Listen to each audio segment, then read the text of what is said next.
basically the idea is to push people toward imagining what they've never imagined and feeling what they've never felt before.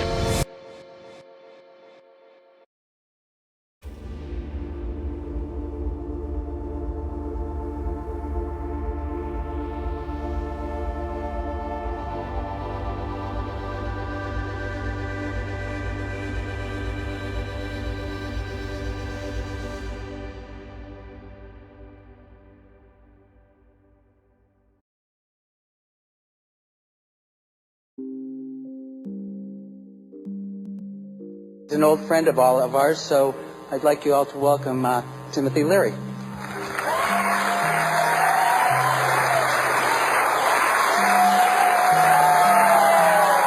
you.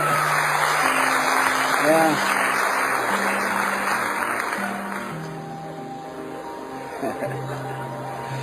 I, for one, am overjoyed to be here.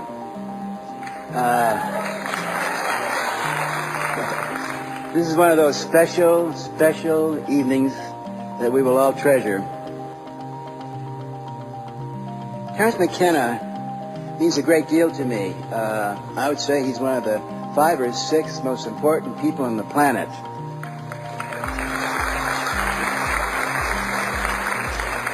I can't even think of any others. Short-term memory loss, but... Terence and I keep meeting in the most wonderful, mythic, adventurous places. I was doing a wild tour through Germany about a year ago. We came to Heidelberg, and we were being guested by some people that came right out of Hermann Hesse. I mean, wizards and gnomes and, that sort of thing. Heidelberg. And there was Terence McKenna, and it was just so perfectly Hesse, Journey to the East. Yeah. So we meet again here tonight. I was talking to Terence backstage before we began, and we both agree that what he will be saying tonight has been said over and over again at all those high moments in human history when those who have gone within and understood about the brain and the inner treasures, we all come back and pretty much say the same thing. The problem is, though, that once you say it, you can't go on saying it and saying it and saying it. And when Terence came along a few years ago and was saying what I'd been trying to say, but naturally better, upgraded, up to date, I was so overwhelmed with gratitude, and I publicly thank you for that, Terence. By the way, the role that Terence is playing right now is one that takes not only vision, but it also takes fucking courage.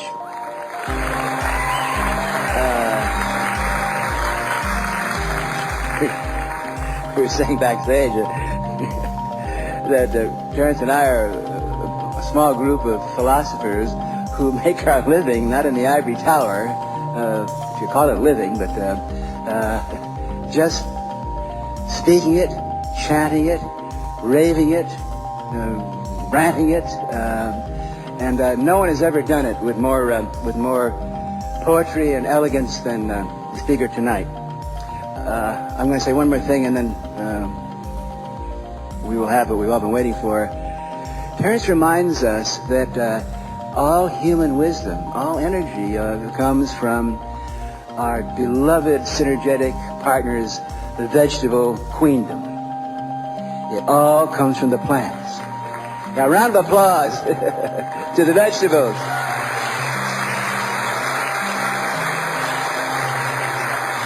Now, we all know that the human body, we have to have food. It comes from vegetables. We have used vegetables over the years, the essence of vegetables in the form of wood to develop fire, gas, oil, and so forth. But what we forget and what we look to Terence for tonight is to be reminded that plants have given us an even more important gift. They give us the gift of vision. They give us the illumination. And throughout human history, there are the Eves and the Pandoras. Usually it's a woman who takes this wonderful vegetable and gives it to humanity and says, be illuminated. And now, for our illumination and our pleasure, please join me in welcoming Terence McKenna.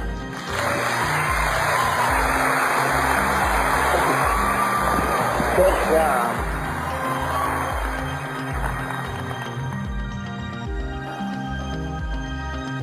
Well, I want to thank Tim. That was a wonderful introduction. I'm sure I know I wouldn't be here tonight if it weren't for Tim Leary. He was the pathfinder. He cut the way through the woods. He gave us all permission to be very much the people that we are tonight. And it's wonderful that one Irishman can hand it on to another and that we can keep it in the bardic tradition.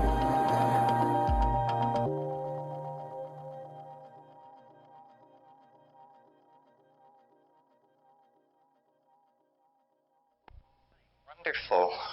I can hardly believe I'm here. I made it past the Camaro raffle. I survived the offer for reconstructive cosmetic surgery. And I've had my smart drugs for this evening, so glad to be here. Well, until a few minutes ago, I thought that this was a 45-minute gig, so you get to see grace under pressure this evening. Actually, I'm kidding. It doesn't matter how long it goes. We could never get to the bottom of this stuff. Nor would we wish to, I think.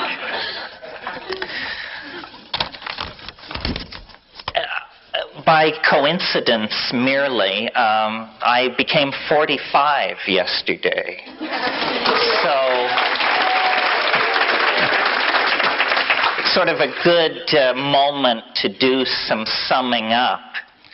So in thinking about this talk and knowing as I did who would be here, I thought that I would sort of orient the theme toward distilling the psychedelic mind, which is a way of talking about the psychedelic mind, but also trying to,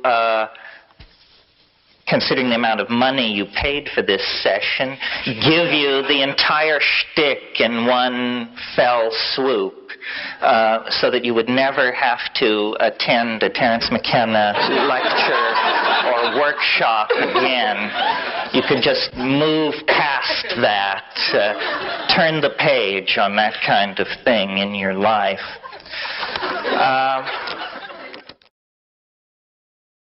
With me in the studio is Terence McKenna, author, lecturer, explorer, and philosopher. Terence is the co-author with his brother Dennis McKenna of a book called The Invisible Landscape, Mind, Hallucinogens, and the I Ching. He's also the co-author of Psilocybin, Magic Mushroom Grower's Guide.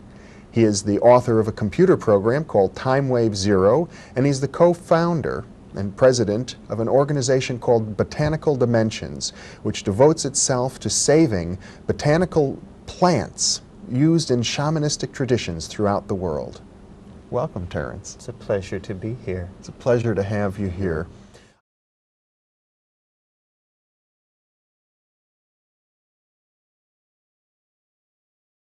Well, I think the most profound cultural development is it is possible to make the case that language itself is an ability that was coaxed out of an evolving primate species by virtue of the fact that there were hallucinogenic plants in the diet of that creature.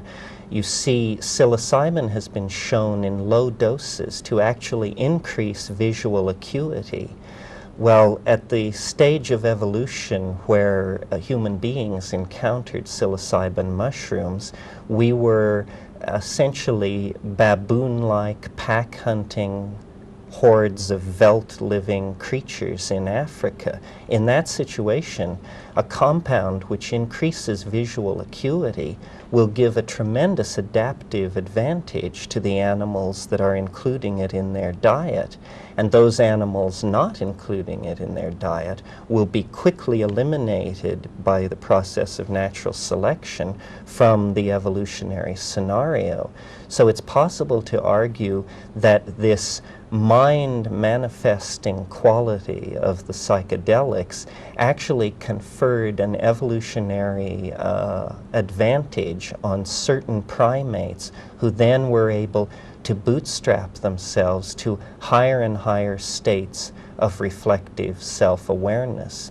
This may lie behind the very early coincidence of cattle, goddesses, and mushrooms in the apparent obsessions of early man as reflected by the cave paintings on the Algerian plateau and in southern France and Spain. We always find the notion of the mystery circa 18,000 years ago connected with the idea of cattle, and we always find the cattle connected with the notion of the great goddess. Now, it may be that the hidden and third member of this trinity was a hallucinogenic mushroom of some sort. We've got only about 2 minutes left, but I wonder what the connection, I don't quite see it, between the mushroom, the cattle, and the goddess. The mushrooms grow in the manure of the cattle.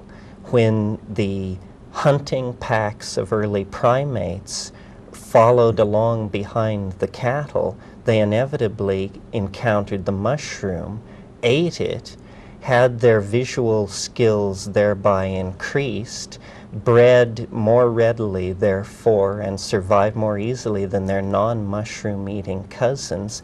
And so the eating of mushrooms and the development of higher aspects of consciousness, including self-reflection, were thereby enforced, leading to the conclusion that it was actually a symbiotic relationship between early primates and these hallucinogenic plants that laid the basis for the appearance of what we call human beings.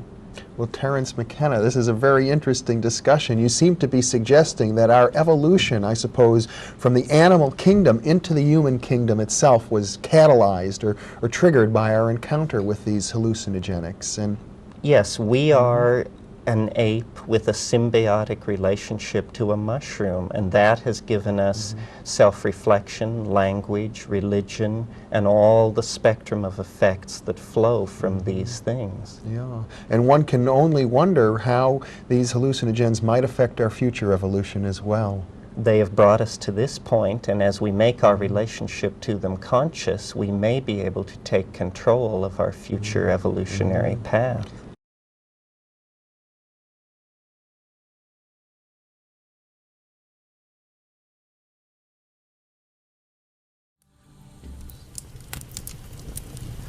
In the 120 years from 1500 to the beginning of the 30 Years' War, Europe was caught in a number of conspiracies and political intrigues directed toward moving Europe toward a magical and alchemically based society.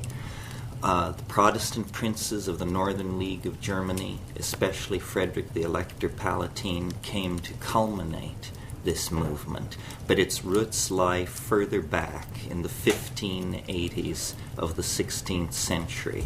It was in this period that the English astrologer, astronomer, mathematician, navigator, and expert of espionage, John Dee, launched his famous and mysterious mission to Bohemia, a little-known incident in European history which holds clues to understanding the fate and evolution of modern science and the nature of a lost world of magical and alchemical thinking that once claimed the attention of the European imagination.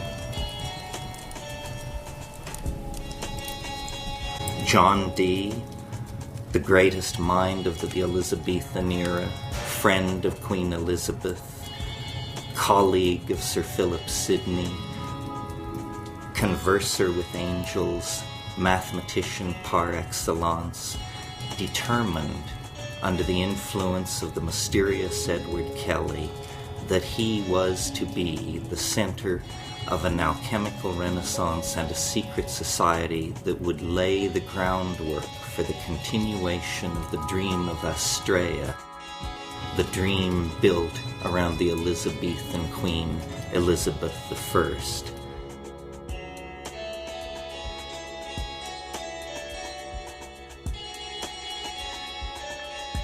He associated himself intensely with the Arthurian mythical and mystical side of the Elizabethan idea of British Empire. He was a Welshman, like the Queen he was so intensely devoted to, and like her he shared the Renaissance mood of Saturnian melancholy, a collector of books, a builder of scientific instruments, a composer of codes and ciphers, fascinated with alchemy. Dee was both the figure of the introspective melancholic and the world-planning, empire-building political visionary. Dee was under the patronage of the Earl of Northumberland, and it was Northumberland who looted the Catholic monasteries at the time of Henry VIII. We have reason to believe that John Dee had virtual carte blanche in selecting manuscripts from those libraries that interested him.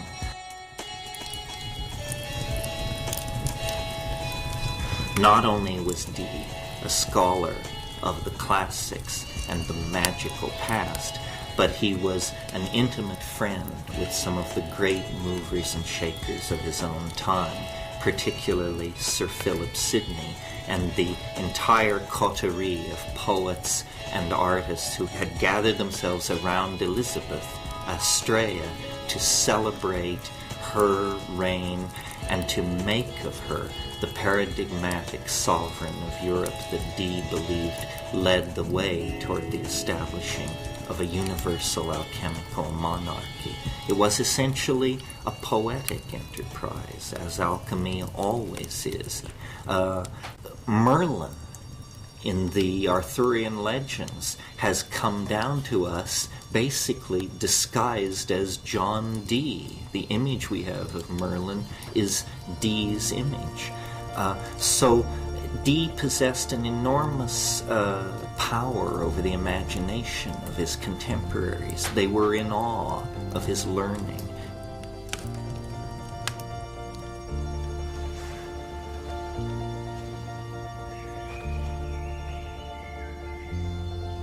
Perhaps we are the naive ones. Perhaps we too quickly assumed that we had understood all there was to know about matter.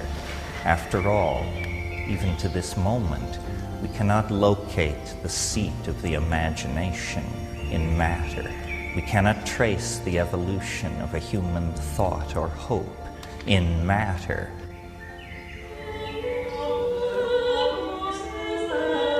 It's almost as though the alchemists, through their humility, had a deeper insight into the workings of the world than we have achieved today.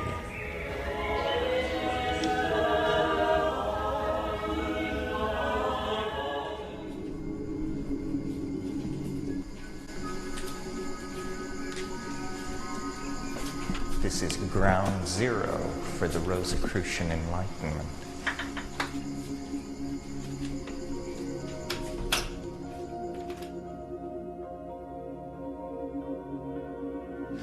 Standing here in the alchemical laboratory of the palace in Heidelberg, we are essentially at the center of the alchemical hopes of the Rosicrucian Enlightenment.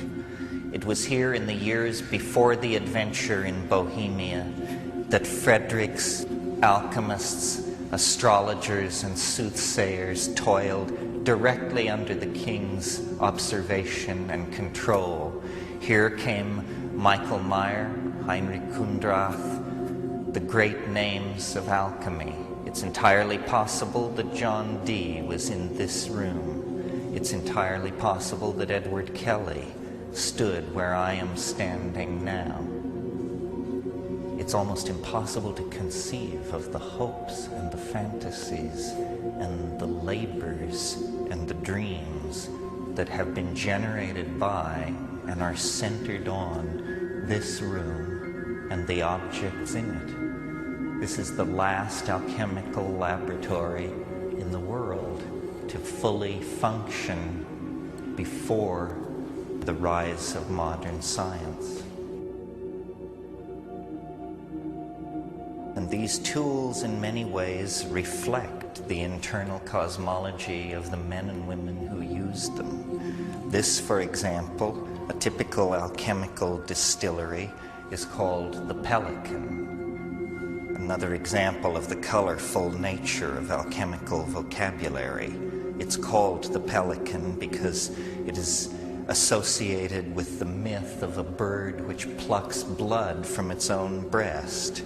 The prima materia, feces, black coal, charcoal, salt niter, heated in here, brought to a high temperature, a fevered caloric state, rises into the higher empyreum of the vessel, and there, rarefied, it condenses, liquefies, and flows down into the cooler domain of the child of the pelican.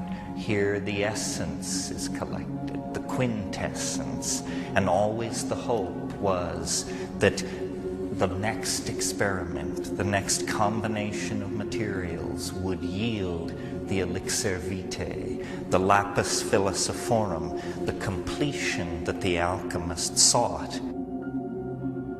And so all this fantastic apparatus that we see around us is really not so much in the service of channeling liquids, gases, but in the service of channeling spirit out of matter and into the higher realms, where it then can be refluxed, recondensed, and the lapis philosophorum, the stone of the philosophers, the central mystery, brought to completion.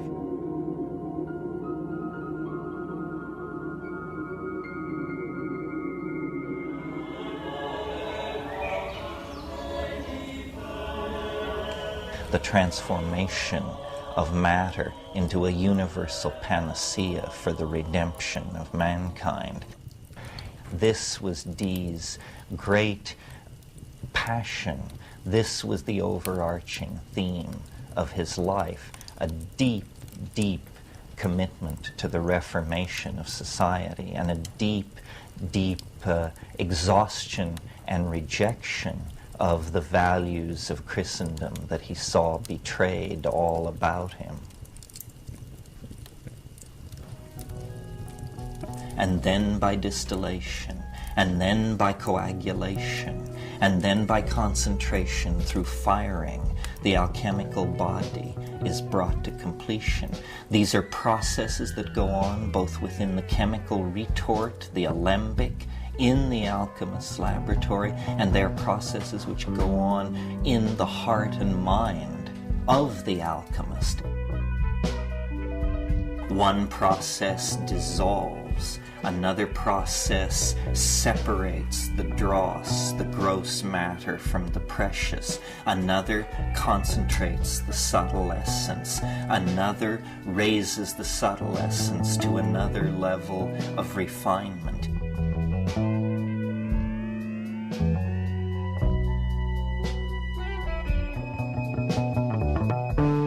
And over time, the great friend of the alchemist, this process of rarefaction and growth, both metallic and psychological, both internal and external, both personal and impersonal, proceeds and feeds upon itself, and eventually, not through any logic discernible to the scientific mind, there is a kind of miracle, the production of the stone, the union of spirit and matter, the fusion of these two contradictory aspects of the universe into a new and third thing, the quintessence, the rubedo, the lapis philosophorum, the aqua vitae, the nostre lapis philosophorum de vici.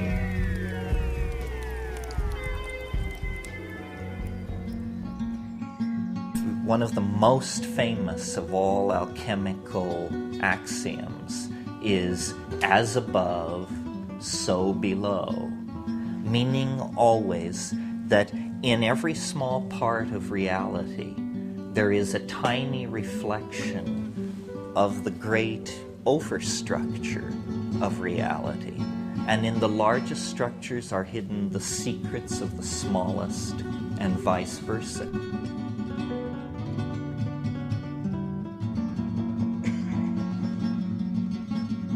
We have unconsciously imbibed the ontology of science, where we have mind firmly separated out from the world. But in an earlier age, mind and matter were seen to be alloyed together throughout nature.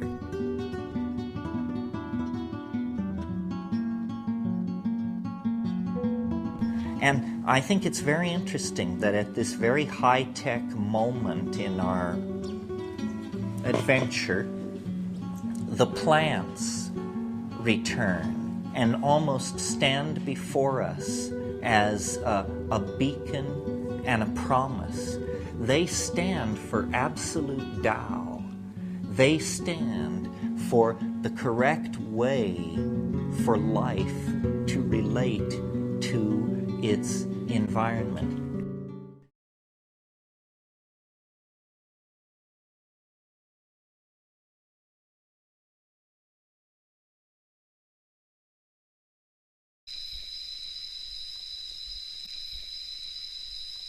This is one of the most interesting new psychedelics in the world. This is Salvia divinorum, and it is definitely one of the plants which will shape the next few decades of the new millennium. This is a coleus. It's ironic that these plants, which have been in our kitchens and in our windowsill flower beds for generations, turn out to contain psychoactive compounds as powerful as any known to science. These are not particularly interesting in terms of drugs, but they're certainly bizarre. I'm up here with me. This is one of the most interesting plants in the garden. This is Psychotria viridis. This is the plant which causes the vision. When taken with ayahuasca, when taken as a liquid, the experience lasts about 4 to 6 hours. It's not as intense as smoking it. Smoking it is the most intense experience this side of the yawning grave. When I take psychedelics, I always do it in a shamanic style. Usually at night, usually alone, in nature if possible, and then I watch. I pay very close attention. I use my mind as an alchemical vessel for carrying out observations on the union of spirit, my personality, and matter, the physical matter of the substance that I'm ingesting.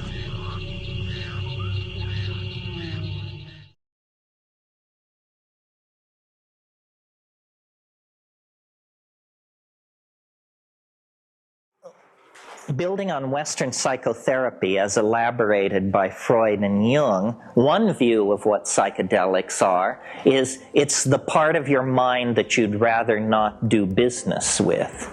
It's the memories of childhood neglect or abuse.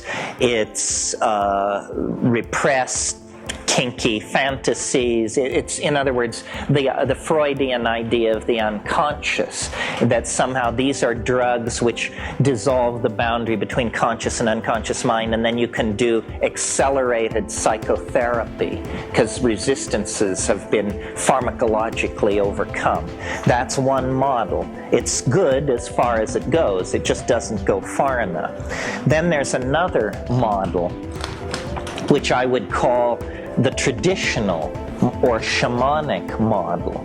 And it says The cosmos is a series of levels, and these levels are connected by vertical routes of access, which can be thought of as simply flights through space, or magical trees, or magical ladders. Anyway, there's an image of ascent. And ordinary people exist on only one of these levels.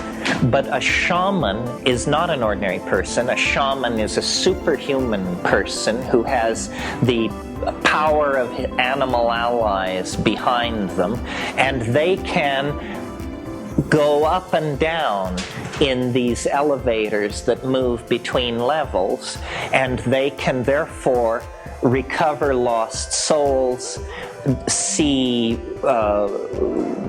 social hanky-panky, theft and adultery, see the causes behind that, see the causes behind disease, so forth and so on. That would be the traditional one. Well, thinking about this from a mathematician's point of view, an all-encompassing explanation that would explain how all these magical feats are done is simply to suppose that the shaman is somehow able to project his consciousness, his or her consciousness, into a higher dimension. Not metaphorically, as in Sylvester Stallone has many dimensions, not metaphorically, but literally, as in 1 dimension, 2 dimensions, 3 dimensions, and 4. And I have noticed that all of biology, not simply shamanism within the context of human society, but all of biology is, in a sense, a conquest of dimensionality. That as we ascend the phylogeny of organic life, what animals are a strategy for conquering space-time. And complex animals do it better than simpler animals. And we do it better than any complex animal. And we 20th century people do it better than any people in any previous century, because we can bind data in so many ways that they couldn't, electronically, on film, on tape, so forth and so on.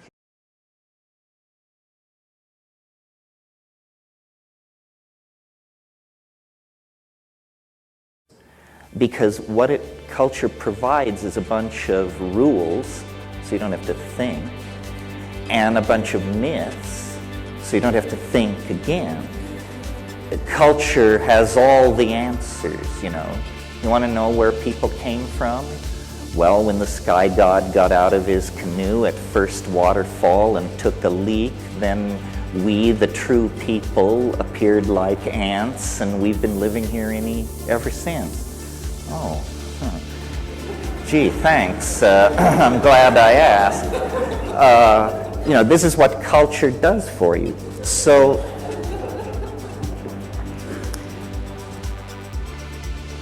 but now technology throws a curve.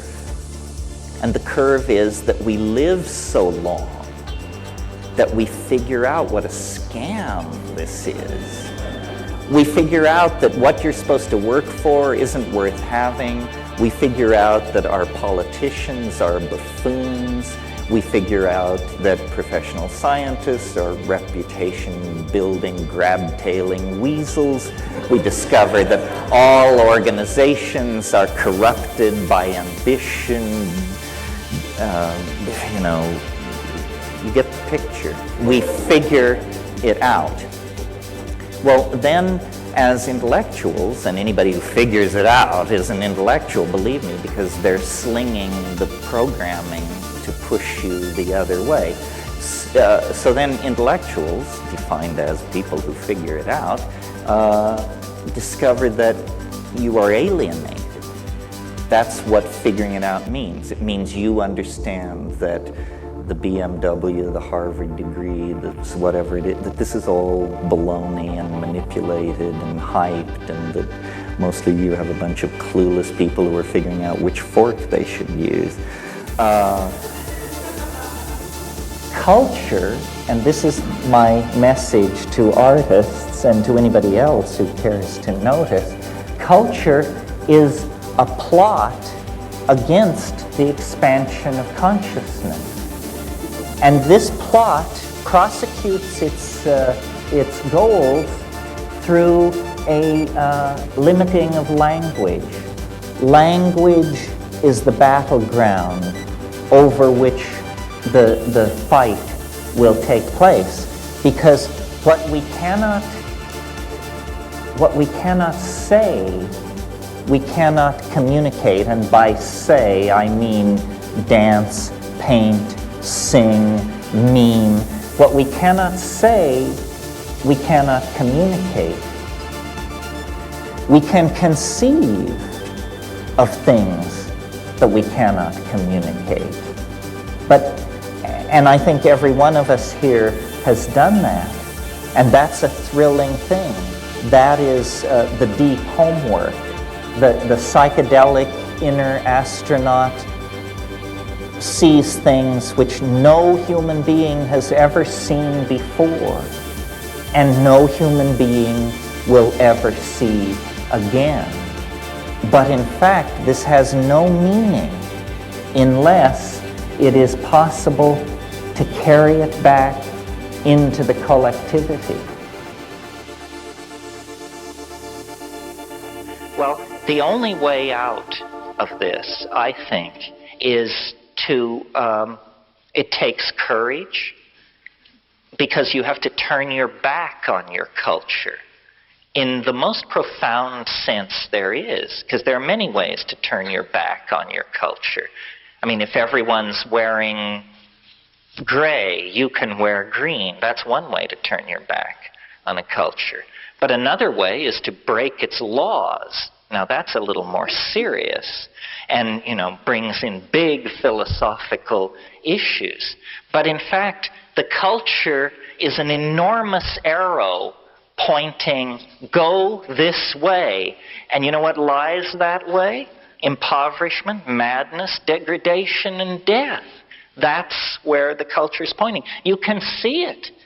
You can see it. Just look where we're headed. If everyone on earth aspires to the kind of lifestyle that you people can enjoy by virtue of having paid the money to be at a scene like this, there isn't enough glass, metal, and plastic in the planet to make that many Celicas and jaguars and bluebirds and snowbirds and all the rest of this crap. So what is needed is an awakening.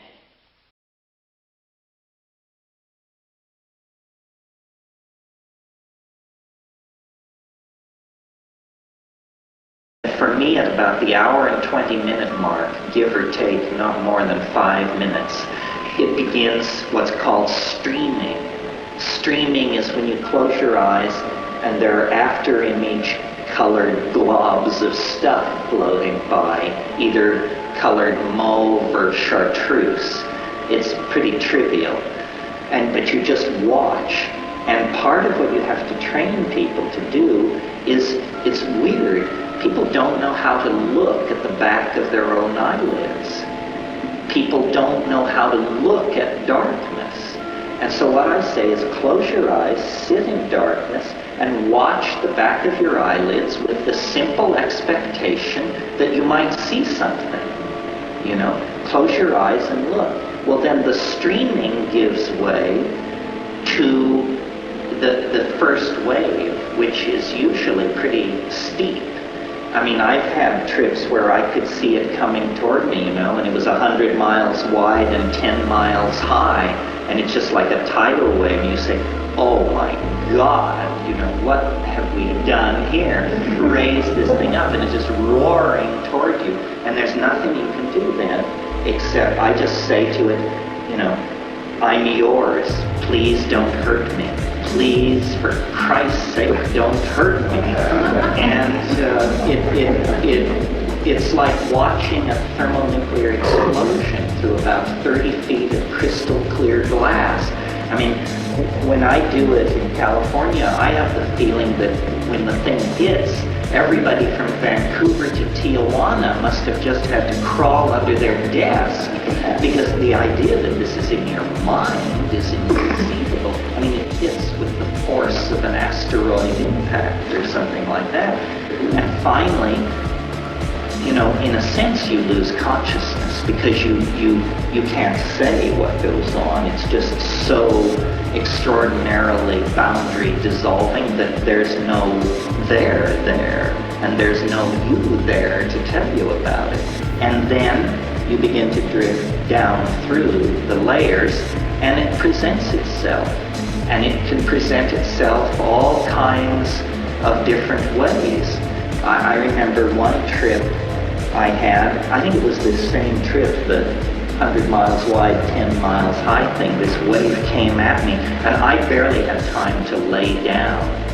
And after a long, long time, I became aware that there was a woman standing over me in some kind of tight-fitting suit, some kind of sexy outfit, and I heard a voice, and it said, "They say it helps to close your eyes, cowboy."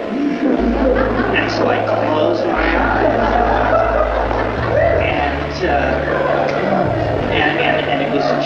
and it was just raging. And then after about 30 seconds, I opened my eyes, and this woman who was standing over me with my body between her legs, put her face right down next to mine and said, "Is it strong enough for you, asshole?" Yeah. Yes.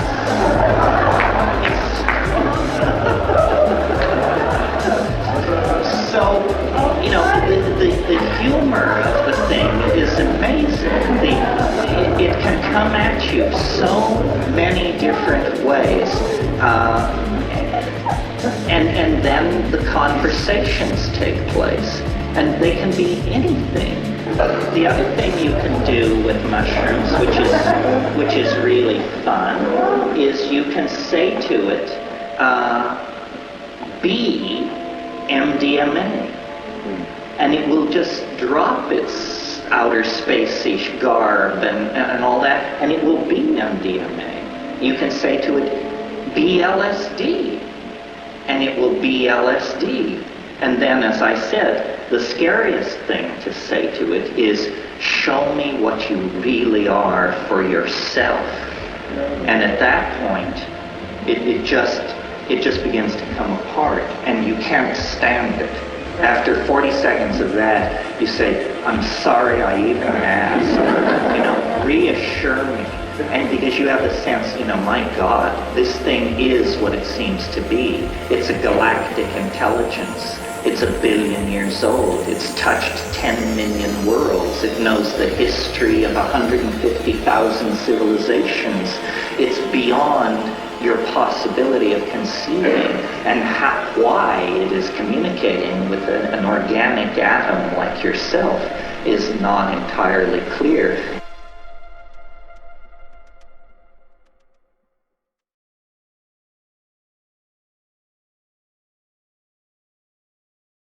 You know, when psychedelics were first being discussed, it was thought that they would prepare people for death. In a sense, they probably do. But in the same way that they prepare people for death, they prepare people for transformation. It gets you used to the idea that the world is not what it appears to be, and it gets you used to the idea that the world is somehow animate, intelligent, and proceeding along its own agenda. So in a way, shamans have always been anticipations of some future state of mankind. They're the masters of language. They are the ones who are telepathic with the animals. They are the ones who can see into the future. So this archaic nostalgia gets real focus once you realize that it is the shaman and his or her shamanic techniques that confers on them the extra historical dimension. That is how you get out of linear history. That's how you visit the realm of the ancestors. That's how you travel into the future. That's how you break up the tyranny of Newtonian serial time. The Gaian mind has always been there. Nature originally, through the plants and shamanism, provided the tools for us to access this incredible natural database. Through the vicissitudes of history, previous generations lost the key in Western society. Since the 1960s, the key has been refound. It's a matter of great social controversy. It's a matter of great risk to those who take it, how they will be viewed by their peers. But there is no longer, ignorance is no longer an excuse. Anthropology in the last 100 years has laid at our doorstep the tools necessary for an archaic reconstruction of society and human values within that society.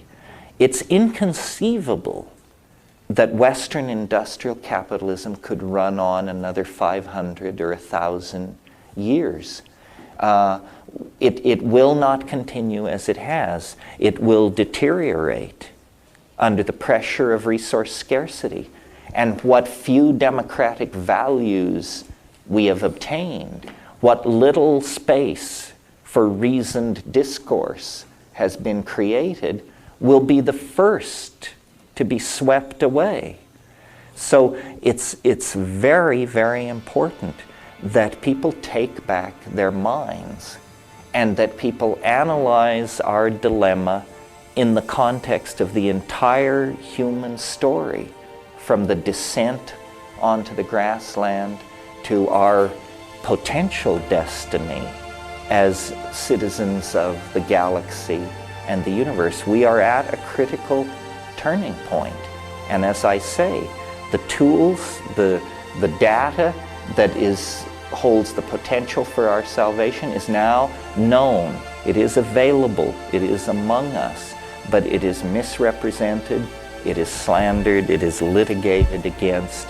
And it's up to each one of us to relate to this situation in a fashion that will allow us to answer the question that will surely be put to us in some point in the future, which is, what did you do to help save the world?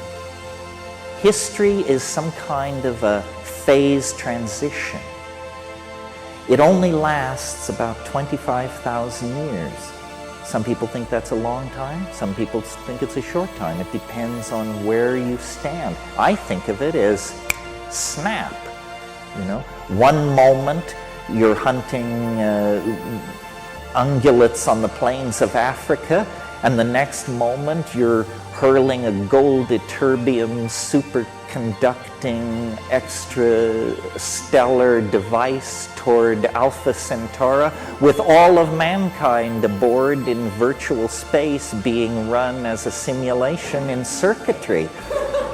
You know? It's just first the one thing, then the other thing. But now history, which lasts 25,000 years, is this weird period where you're neither fish nor fowl. You know, you're not the hunting ape anymore, but you are not yet the 16-dimensional digital god, you know? And in that transition phase, there is confusion, there is angst. But now we're at the end. We have no, I maintain anybody who's peddling angst and peddling pessimism and peddling all this stuff is just, that's so 2 minutes ago.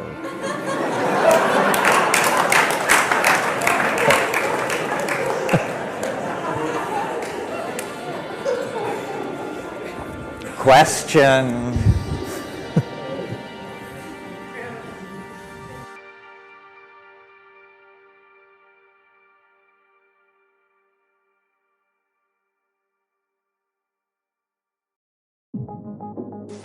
It's very, very mysterious. I guess I should try and describe this. You are the people to tell, if anybody is. What I found about this communicating with it thing is that sometimes it's easy and it just comes, and that's what the trip is about. But if it's elusive for you, or if you've taken mushrooms many times and yet this doesn't seem to be what happened to you, I couldn't describe how it works for me anyway. It's as though a certain level of intoxication with the mushroom is the precondition for being able to communicate, but is not itself enough.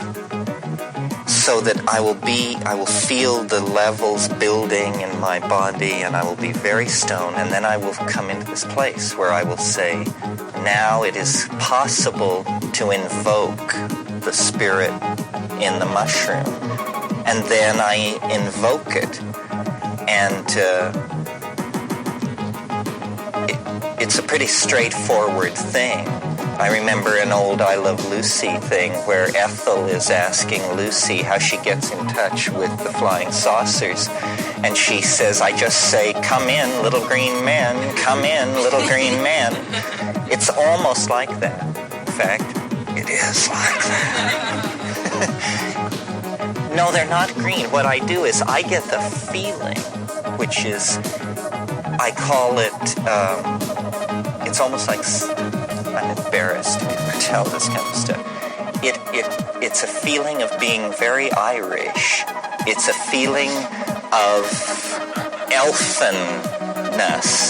And then I say, aha, we're getting close in. They're near. I smell them. They're nearby.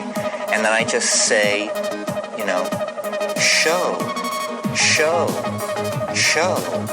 And there's this music, this tinkling stuff.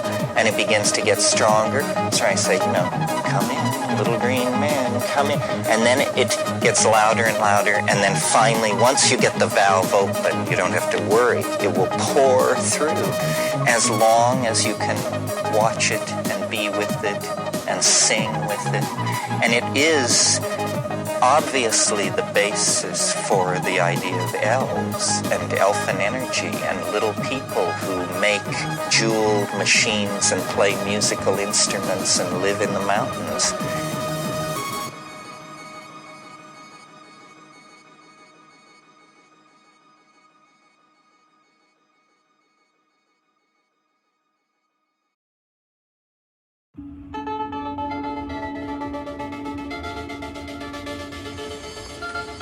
I've wondered these same things, asked it what it is.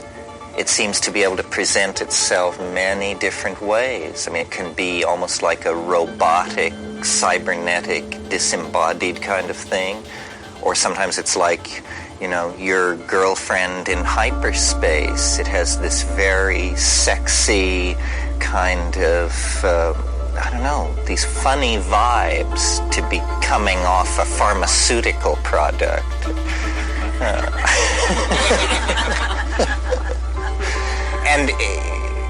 But it might as well be another intellect, because it seems like it. It seems as different from you as the person sitting next to you, at least that different from you. So I treat it that way. I don't know.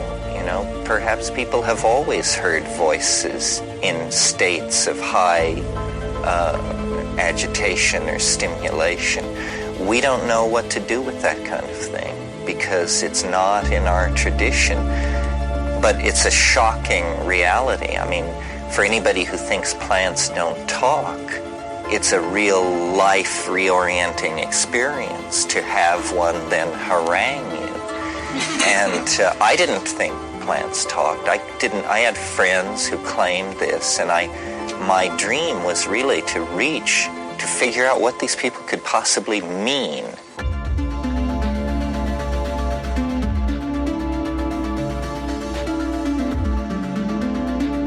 It seems to be truly a visual communicator.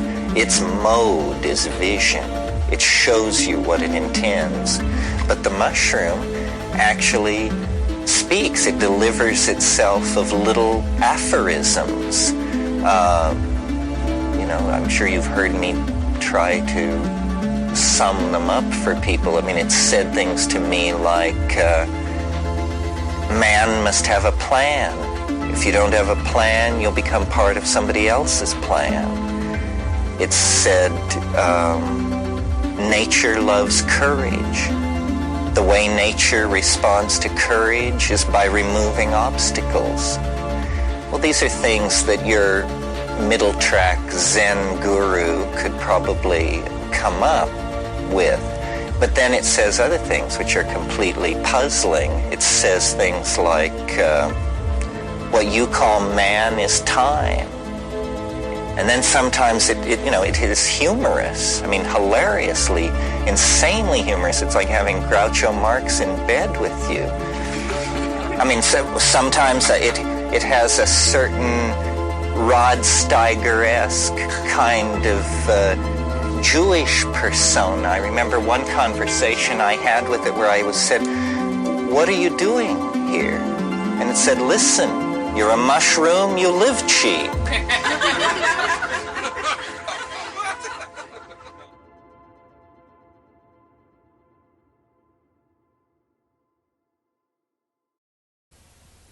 In the Jugendstil splendor of one of Prague's most famous concert halls, we encountered Richard Alpert and persuaded him to have lunch with us.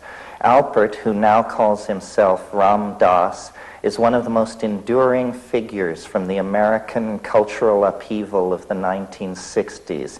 Alpert, whose career reaches from Harvard University to the plains of the Punjab, has transformed himself into a spokesman for humanity's ignored and downtrodden.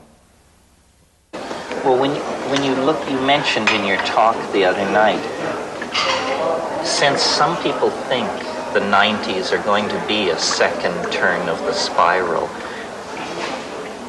I observed the 60s as a spear-carrying 14-year-old. I was down in the masses. What were the mistakes that are avoidable if there's a second chance?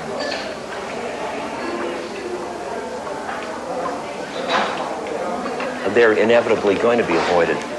The first mistake was idealism. The first mistake, and the mistake was thinking that because you had seen it, you could just go like that and everybody else would see it.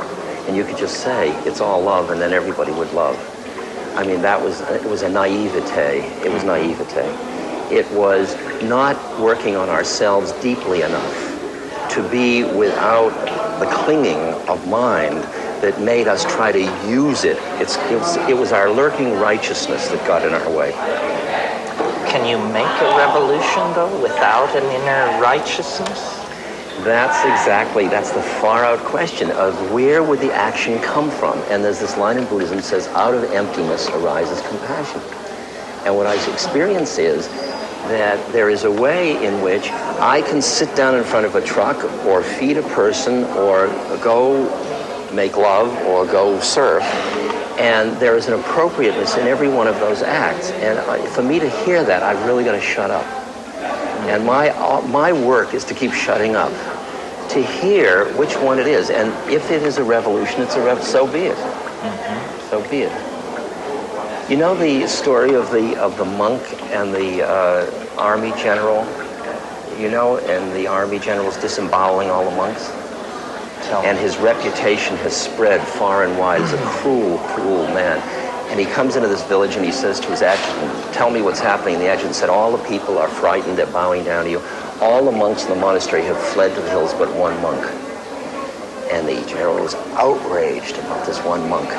And he gets up and he goes to the monastery and he pushes open the doors of the monastery and he walks into the courtyard, and there's the monk standing in the middle of the courtyard. And he walks up to him and he says, "Don't you know who I am? I could take my sword and run it through your belly without blinking an eye. And don't you know who I am? I could have your sword run through my belly without blinking an eye." That's great. That's the place from which revolutions can heal, rather than just starting the cycle all over again. then this is the place we never found in the 60s. I mean, I've always said it was all well we and reduced good. it to revolution rather, and although we had the taste of evolution, we reduced it to revolution. Well, and the day they came with machine guns, we didn't stand like that monk. Everybody said, oh my God, you could get killed playing this game. And I flew to Laos and India for 3 years. But already we had produced the they by being so busy being we. True. Because so that they even noticed we. The fact that they noticed us was because we were busy making statements instead of just being it. So maybe, I mean, this is just occurring to me, that being in a place like Prague, the real thing we have to learn here is how to make velvet revolutions, non-confrontational. Exactly right. Exactly right. That's why I admire Havel so much. That's why he's way up there in my, because he is a compassionate leader. He's got wisdom, not just knowledge. He is tuned. There's a quality of his heart that feels present. And he said in this op-ed article I just read, his letter last month. I read it too. And you know, at one point he said, we have to allow the naturalness to come back, the personal stuff, the heart stuff. I mean, he was right there with all of the... Do you see, I mean, I don't want to put you on the spot, but I don't, let me preface it by saying, do you see anybody who could play that role for the millions of kids in England and the United States who are now asking, where do we go from here?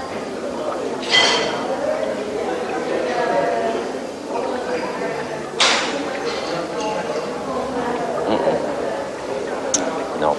Is that good or bad?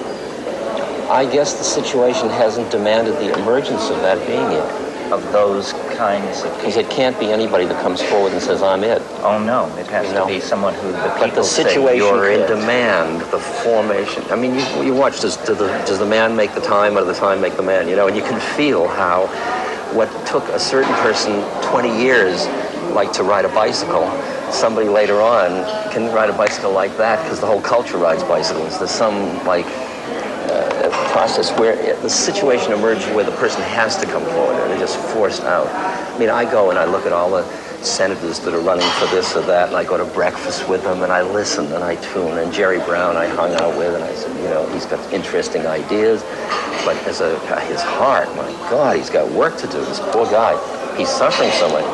And I love him, and I want those ideas out, but I want him to work on himself, you know, and so but I don't do see you anyone really care in terms of political terms whether Jerry Brown makes himself palatable to an electorate? I care because I work with the Mayan widows in Guatemala, and I feel like I'm representing them, and our government, our administration's policies are killing them and their children and their husbands. And some way I've got to play my part as a member of a society that is imposing so much suffering on so many people. I can't just walk away and say, oh, I'm helping the nice Mayans.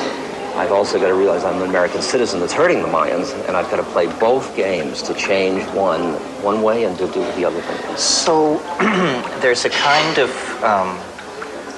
not to go egghead here, but a kind of coincidentia positorum, because on one level what you're saying is, it's all right, don't worry. And on another level, you clearly are involved in a search for defining your role, where you would do some good. Optimum judo move. Optimum judo move. So it isn't enough to just say the system will take care of itself. But I am part of the system that is taking care of itself. So it's a sense of acting without acting through self. It's being not identified with the actor and not being identified with the fruits of the action. To me, one of my basic texts is the Bhagavad Gita, and those are the two injunctions. Mm-hmm. And I really hear those. And they're very weird. How you do an act when you're not identified with being the actor and you're not attached to the fruits. I lead this funny, continuous paradox that suffering stinks and suffering's grace.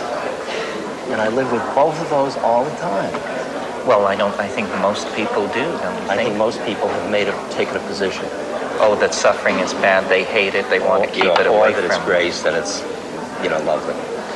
Well, and then the great masses of people never really draw the distinction, because for them suffering is like air and water. It's life. It's life. It comes with it's it. Life. Burying the many children you bear. That's why I found in the villages in India less suffering than I found around the middle class in America. Certainly less whining. Well, less preoccupation with what they don't have. Well, they have a philosophy of reincarnation that must sustain them. There is something else that's feeding them. Where we have a philosophy of, if you don't get it now, No, you you're never gonna get will. Exactly. We threw out in the councils of Nicaea, Trent, and Constantinople just the thing that would have healed, but we did it so that the church could have power over. Well, I think it was Friedrich Nietzsche who said there was only one Christian and they crucified him. Yes, exactly. Oh, God, that's so good. That's such a good line.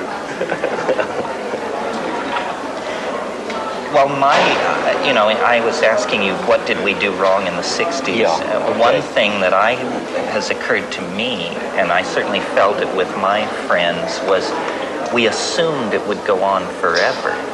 We had no notion of window of opportunity. Yes. We just thought we'd blown the doors off the hinges and they would never be put back on. Yeah. To me, the most amazing transformation in my lifetime is not the revolution of the 60s, but the counter-revolution of the 70s, where they managed to put the cuckoo clock back together again, even though we'd kicked it all Did they or over didn't they? That's what see, you keep thinking there was that opportunity and it closed, and I think it happened then. And all of the 70s and 80s, and all that was this kind of reverberation to this process. And that I'm here, and you're here, and we're both still here, and it's the 90s, and I got a lot of people that, I talk now in middle America, and I look at my audiences, and they've never taken dope, they've never read Eastern holy books or anything, and I just say the same stuff I was saying in the 60s that I was saying to people with flowers and big pupils, and these people in the middle, they're corseted, nice people, and they're going, and I think, far out, look, it happened, and I was looking the other way. Well, that's true. And that's where you're looking for the resonance of a person to come forth that speaks from that consciousness with the assurance of the truth of it. Right. Well, Blake said a wonderful thing. He said, if I can get it right, if the truth can be told so as to be understood, it will be believed. Right. Exactly. So all you have to do is say it. Exactly. When can you say it simply enough? Is it only said in silence simply enough? Or are there words? Or is there music? Or is there what? Or is there... There's words, there's music, there's silence, there's gesture, because it's always going to exceed one's grasp.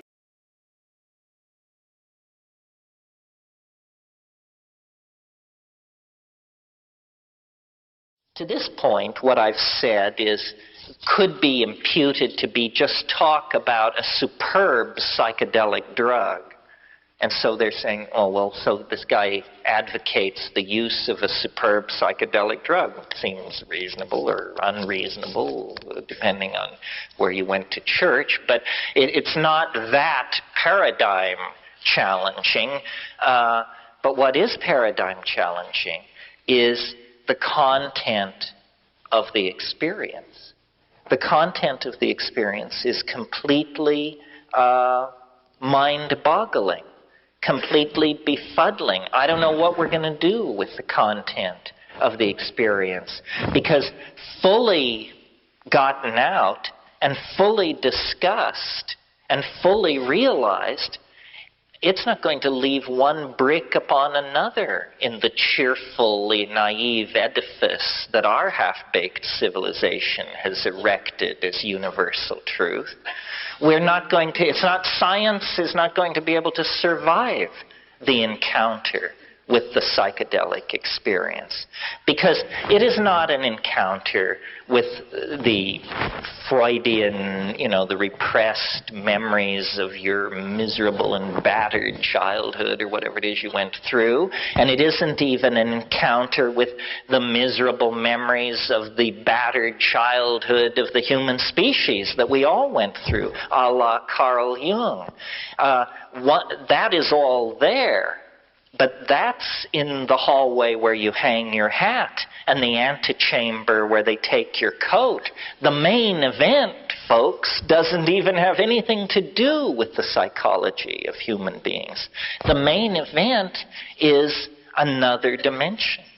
A dimension so bizarre, so titanically peculiar, so strange, so unanticipated by our language, our history, our literature, that it is literally like the discovery of another world. And there's life in that world. Now, a funny thing about discovering new worlds is that you usually, when you get the new world all mapped out, you usually discover that there's somebody living there. And for them, it's not the new world at all. And, you haven't discovered anything. You've just shown up in the middle of their scene with a distorted rap, sort of like Christopher Columbus.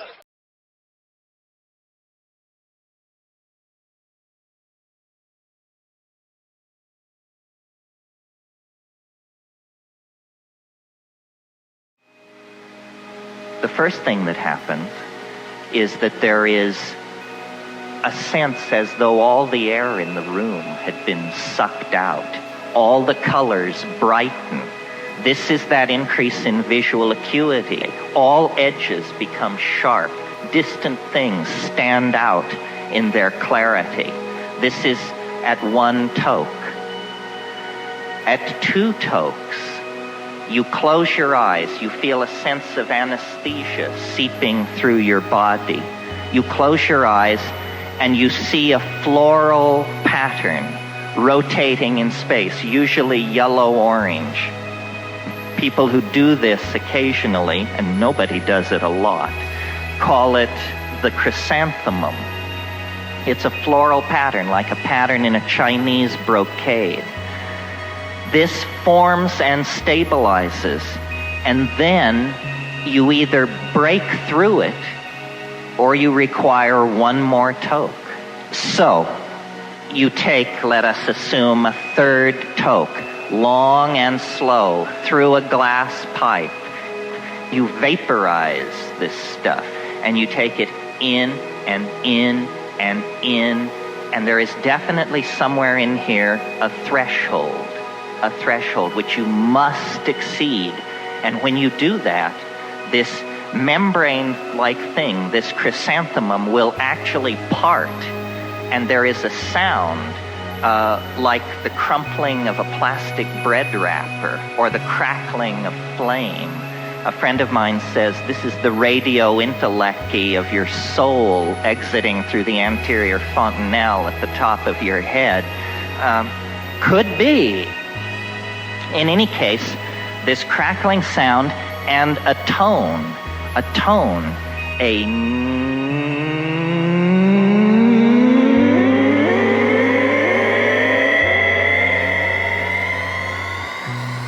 and then there's this impression of transition, and you're now 20 seconds deep into this experience. There's an impression of transition. It's as though there were a series of tunnels or chambers that you are tumbling down, being propelled by some kind of muscle behind you that is pushing you. I mean, yes, birth canal, yes, of course. But anyway, a tunnel. And what I've noticed about this tunnel is the walls and ceiling flux and come down to meet each other, and where they touch, they pull apart with a... And then you're propelled into the next space, and then the next, and then you are there. Where is there? It's underground. How you know this, you cannot say, but there is an irreconcilable sense of enormous mass surrounding you. In other words, you are underground. You're at the center of a mountain or something, and you're in a room which aficionados call the dome. And people will ask each other, did you see the dome? Were you there? And the walls, if such they be, are crawling with geometric hallucinations, very brightly colored, very iridescent, with deep sheens and very high reflective surfaces. Everything is machine-like and polished and throbbing with energy. But that is not what immediately arrests my attention. What arrests my attention is the fact that this space is inhabited, that the immediate impression as you break into it is there is a cheer.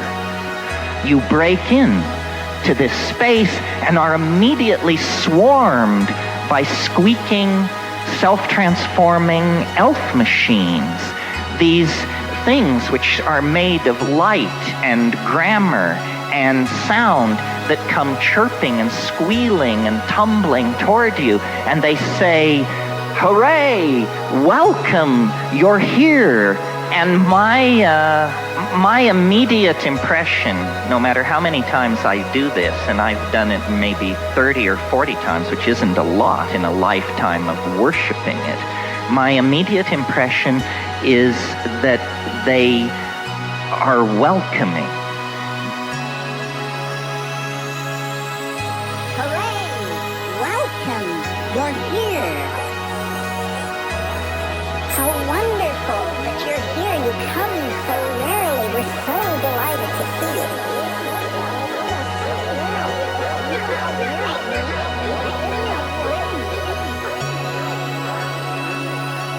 And one of the strange things about DMT is that it does not affect your mind in the ordinary sense, in that, you know, drugs, they make you giggly, they frighten you, they stimulate you, they depress you. DMT does none of this. You go to that place with all your groceries. You're there, and you're there thinking, Jesus H. fucking Christ, what is this? What is it? And you're thinking, you know, I must be dead. I've done it this time. I must be dead. And so you think, heart, yes, heart, pulse, yes. And meanwhile, these things are literally in your face. And what they do is they jump into your chest, and then they jump out again. And what they're doing, and this is the point, I think, what they're doing is they are singing, chanting, speaking in some kind of language that is very bizarre to hear. But what is far more important is that you can see it. They speak in a language which you see. And this is completely confounding, because syntax is not something you ordinarily reach out and touch. And in this space, that's what's happening. And so, like jeweled, self-dribbling basketballs, these things come running forward. And what they are doing with this visible language that they create is they're making gifts. They're making gifts for you. And they will say,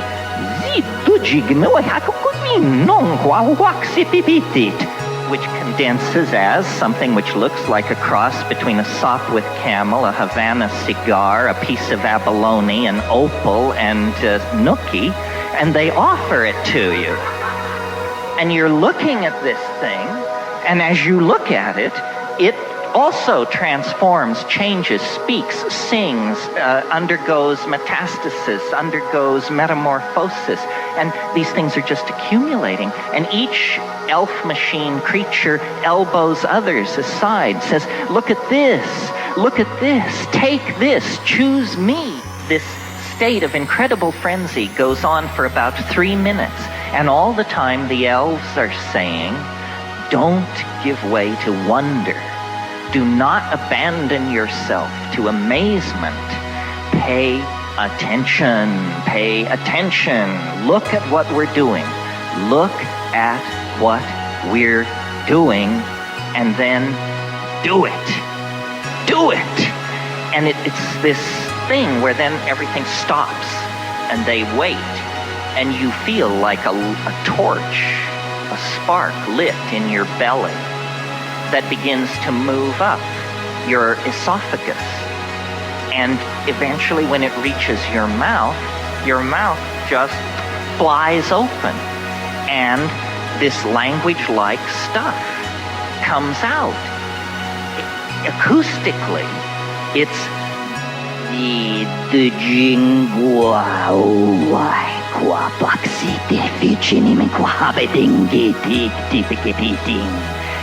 but what you're not hearing it. The startled friends who sent you to this place are putting up with this. What you're experiencing is a visual modality where these tones are surfaces, shading, colors, insets, jewels. You are making something.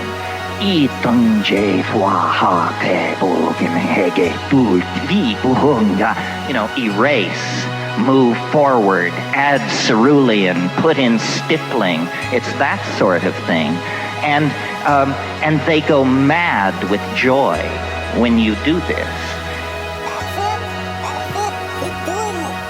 So, this is an experience which in some form, I mean, it will be different for each one of you, but in some form, at least what will be similar to my description is how dramatic it will be. It will hit you as hard as it hit me if you do it right. This, to me, this experience is of a fundamentally different order than any other experience this side of the yawning grave. And why religions have not been built around it, why empires have not risen and fallen around the control of its sources, why theology has not enshrined it as its central exhibit for the presence of the other in the human world, I don't know. I can tell the secret. As you notice, nothing shuts me up. But a long, long time ago, I took an oath to tell all secrets that came my way. So how can it be then that a compound which each of us carries right here, right in the pineal gland, right in the Ajna chakra, the Philosopher's Stone is no further away than that. How can this be secret from us? How can we be trapped in a dimension of such limitation and such mundaneness when our own nervous systems and the ecology around us and our own history over the past 500,000 years argues that this is what we were born and bred for? This is where we belong. This is what at play in the fields of the goddess must mean. And somehow history has made us dysfunctional, buried the mystery, made it, if at best, a piece of secret knowledge jealously guarded by somebody. I mean, I don't know. There are lots of mystery cults and secret societies in the world. I don't know if any of them are guarding DMT as a secret. It may be so. No one told me to keep my mouth shut. If this is not the secret that these lineages are guarding, then they're guarding an empty house. This is the secret.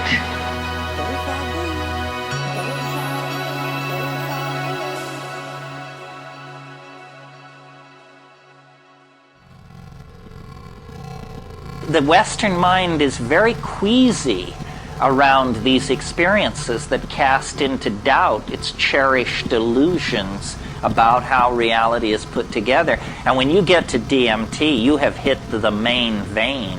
I mean, I hold it in reserve as the ultimate convincer. I mean, that's for there are these people running around, you know, who say, oh, you people who are into drugs, give me a good branch whiskey and a little TV. I think you're deluding yourself. Say, do you? Well, have you got 5 minutes to invest in this proposition, my cheerful friend? Because if you do, have I got news for you.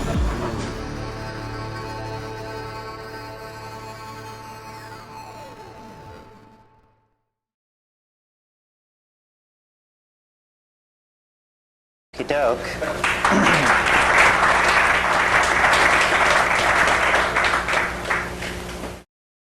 I met somebody who said, there's a guy you've got to meet. He lives in Occidental, California. And I said, where's that? And he said, well, he said, I've arranged it all. He said, you get on the Greyhound bus at so-and-so, you get off at Santa Rosa, California, and he'll meet you, stand by the road in this place, and he'll meet you. So I thought, okay. And he said, and here's a tape with him talking. So I listened on a Walkman on the bus journey, on the Greyhound bus journey to Santa Rosa, to this Terence McKenna tape where he's talking about DMT, dimethyltryptamine, and its effects on consciousness. So I'd never heard anything like this before, and I thought this is really amazing stuff. And so I stood in the appointed place, and after a couple of minutes, this battered golden Cadillac drew up with sort of peeling tail fins, and the windows scrolled down, and there's this guy with curly hair and dark glasses who leant out of the window and said, Dr. Sheldrake, I presume.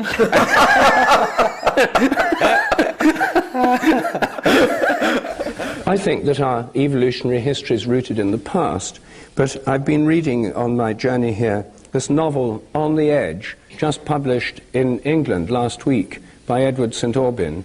It's set in California. The crucial scenes occur in Esalen. And here's a conversation going on in the hot tubs on page 130.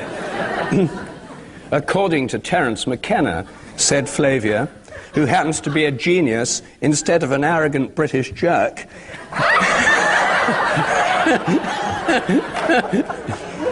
history is rooted in the future. So...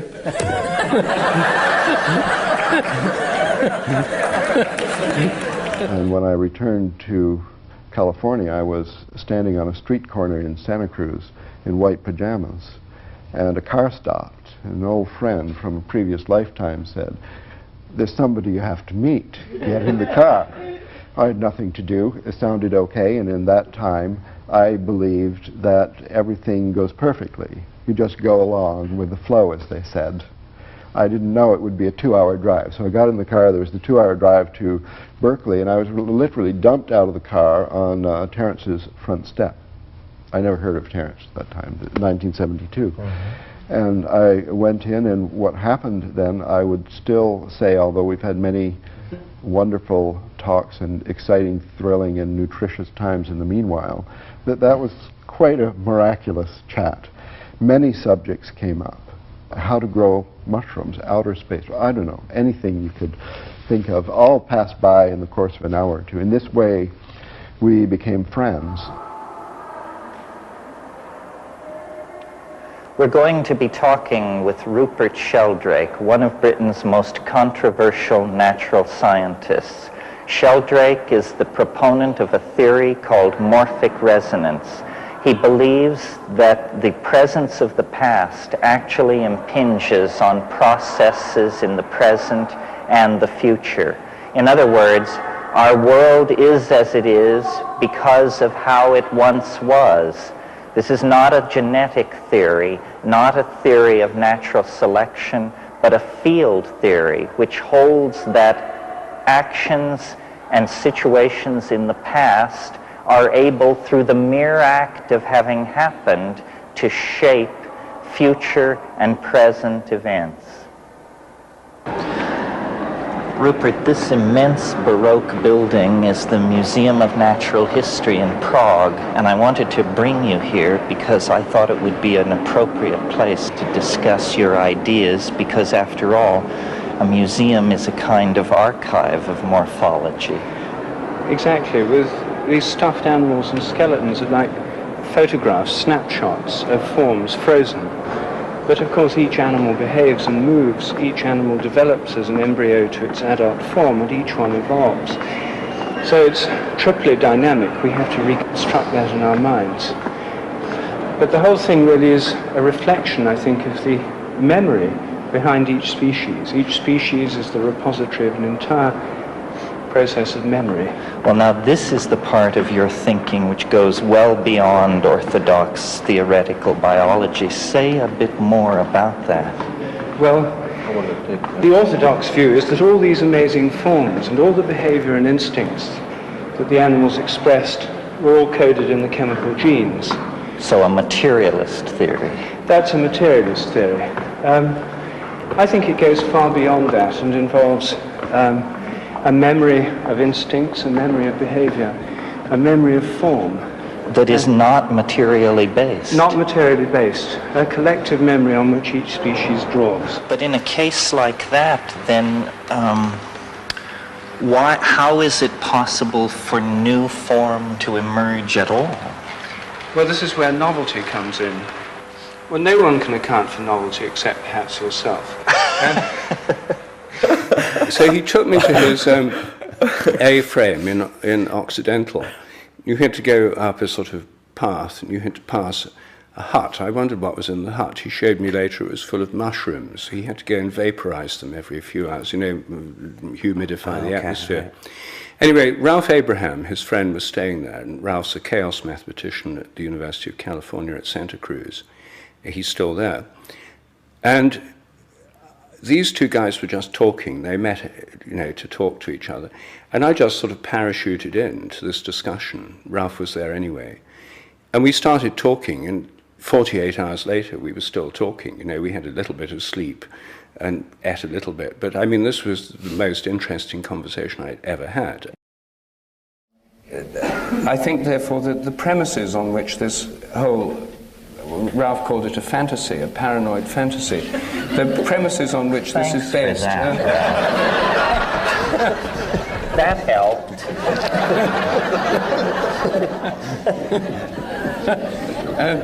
I mean, it took different forms. Last time we talked, I think it was a hypothetical time machine that would invade from the future and cause a collapse of normal human cognitive boundaries, where the machine elves, the DMT experience, etc., would take over in a meltdown of human consciousness in 2012. That too. Mathematics is a tiny fraction of a formalized modeling of the possible, which is constrained by very particular rules and is entirely, so far in the whole history of the subject, under the aegis of the Platonic spirit. And I just think that to try and pin it all to that just seems a limitation that one doesn't need at this stage.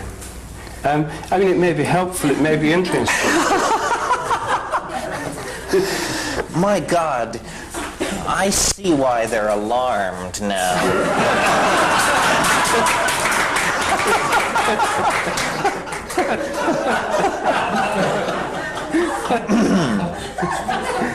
Yes, well, I'm sure you're quite right.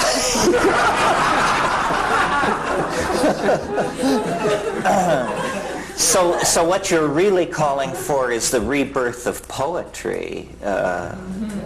Well, and all kinds of lived experience through which we directly relate to the world.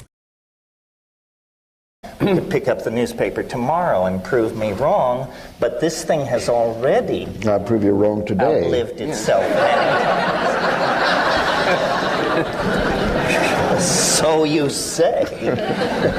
Well, I don't know, sometimes you sound as if you're a hired consultant from the World Trade Organization. So I hope the check is in the mail. Time is not simple. Time is defined by how much goes on in a given moment, and we're learning how to push, tetraflops of operations into a given second. So I think it's trickier than you think and harder to corner me than you may suppose.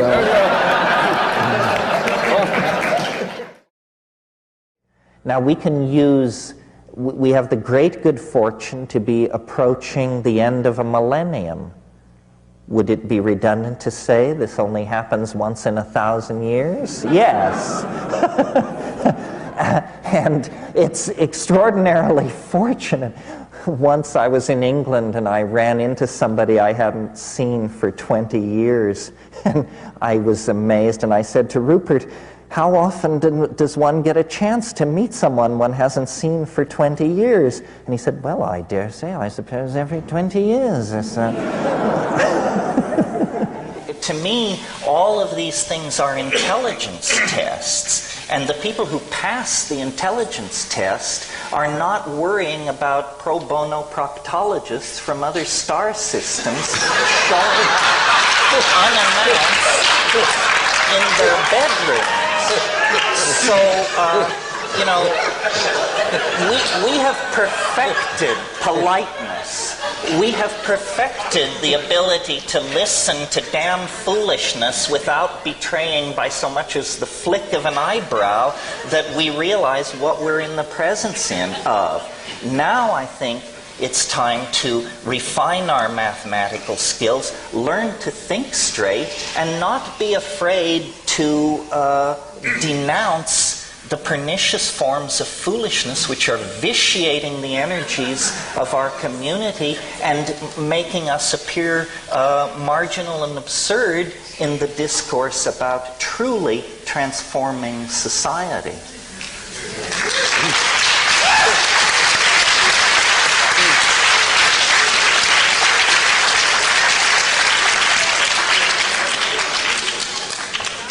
Well, I can't wait to see this laboratory of clarity unfold before me tonight. As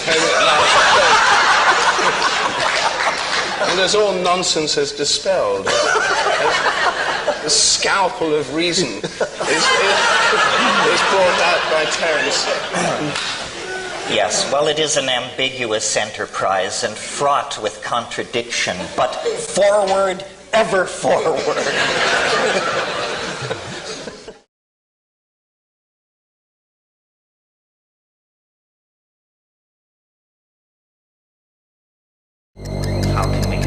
The rhythm of our time. The techniques are two, my friend. The control of the breath, which controls heartbeat, but more importantly, the use of hallucinogenic plants such as have been discovered in the Amazon by the Aborigines. They understand, you see, that the consciousness of the plants is a different kind of time, a much slower time. So if we would enter into that sort of time, we must take the plant into our body. It cannot be done any other way. This is the secret of shamanism. Then we enter into the time of the plant mind, the Gaian mind, that moves much more slowly. I spit on the grave of the people who put me in this place. These saboteurs. They say what I did was blasphemy. I'd strike out the sun if it insulted me. I still believe in the ways of evasion. Psychedelic drugs, art, revolution, sex, revolution, art. I believe in these things. They should understand that there is no bars to hold me or our ideas. From now on, tomorrow lasts forever, and it belongs to the revolutionaries, the time travelers, the dreamers. This is the end of the reign of the constipated nitwits and their blood-sucking stooges. Forward to the new order of the transtemporal dream. Forward! My time wave theory, which would replace the scientific notion that time is a perfectly featureless and smooth surface, is the idea that time actually has a structure. It has a topology. It can be described somewhat in the way that a stock market can be described, as a series of rising and falling fluctuations of novelty. And over long periods of time, this novelty has accumulated in the universe, building up first stars and then later complex organic molecules, ultimately issuing into intelligent life and a culture such as our own. I believe that process in the universe is not driven from the events of the past, but rather drawn toward a kind of transcendental attractor that is ahead of us in time. We can understand the overarching metaphor which holds it all together, which is the celebration of mind as play, the celebration of love as a genuine social value in the community. This is what they have suppressed so long. This is why they are so afraid of the psychedelics, because they understand that once you touch the inner core of your own and someone else's being, you can't be led into thing fetishism and consumerism. The message of psychedelics is that culture can be re-engineered as a set of emotional values rather than products. This is terrifying news. And if we are able to make this point, then we can pull back. We can pull back and we can transcend. 9 times in the last 1,000,000 years, the ice has ground south from the poles, pushing human populations ahead of it. And those people didn't fuck up. Why should we then? We are all survivors. We are the inheritors of 1,000,000 years of striving for the unspeakable. And now, with the engines of technology in our hands, we ought to be able to reach out and actually exteriorize the human soul at the end of time. Invoke it into existence like a UFO and open the violet doorway into hyperspace and walk through it out of profane history and into the world beyond the grave, beyond shamanism, beyond the end of history, into the galactic millennium that has beckoned to us for millions of years across space and time. This is the moment. A planet brings forth an opportunity like this only once in its lifetime, and we are ready, and we are poised, and as a community, we are ready to move into it, to claim it, to make it our own. It's there. Go for it, and thank you.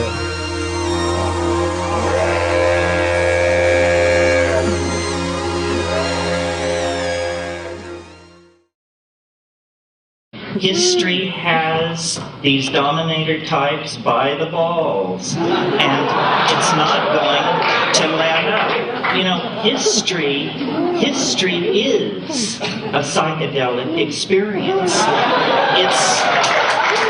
It's the collective unfolding of the dream of our species in space and time. And we are at the apex. This is the peak. This is the second hour of the trip. We're going over the top.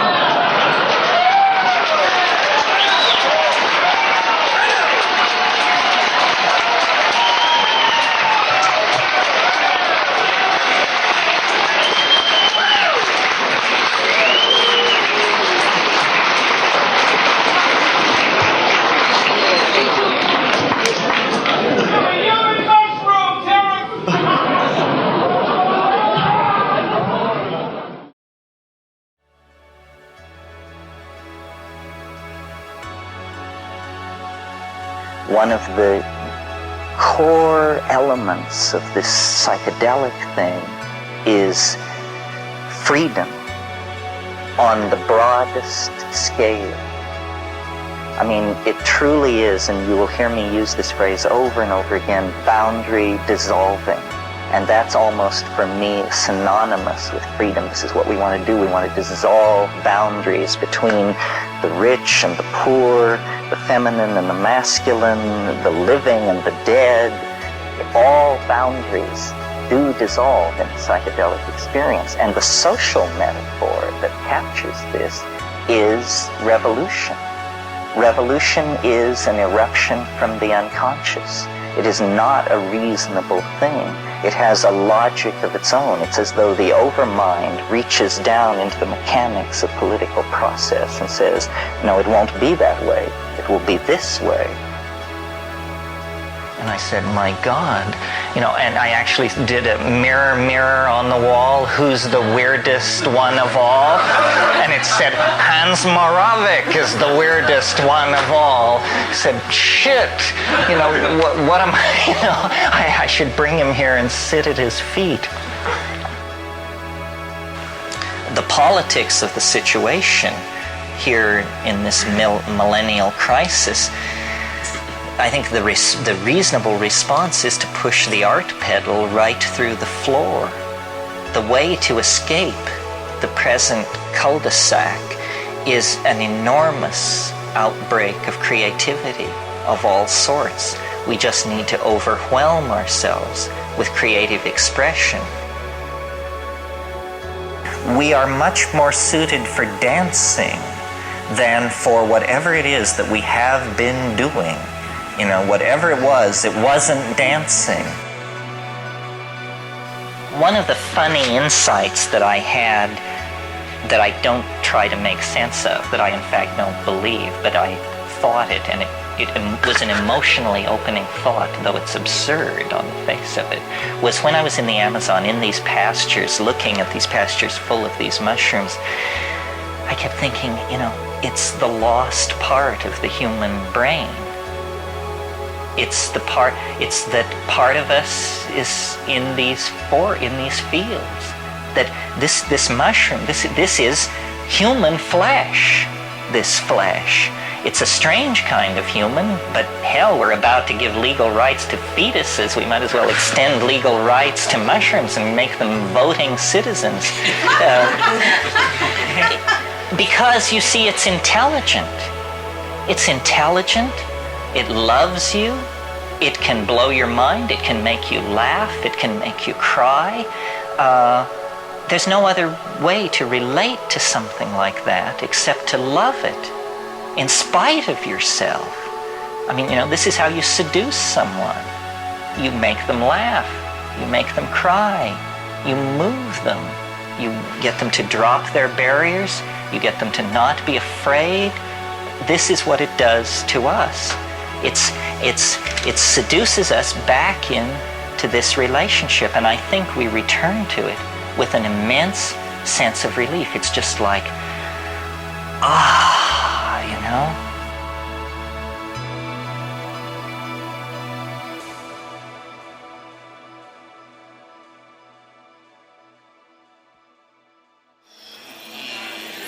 Don't know about you.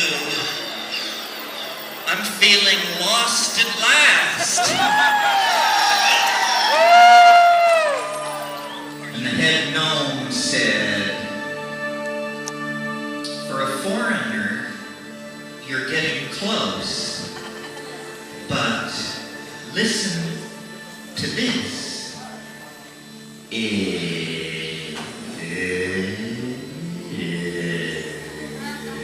Decime qua capacita, mi te goata pipi.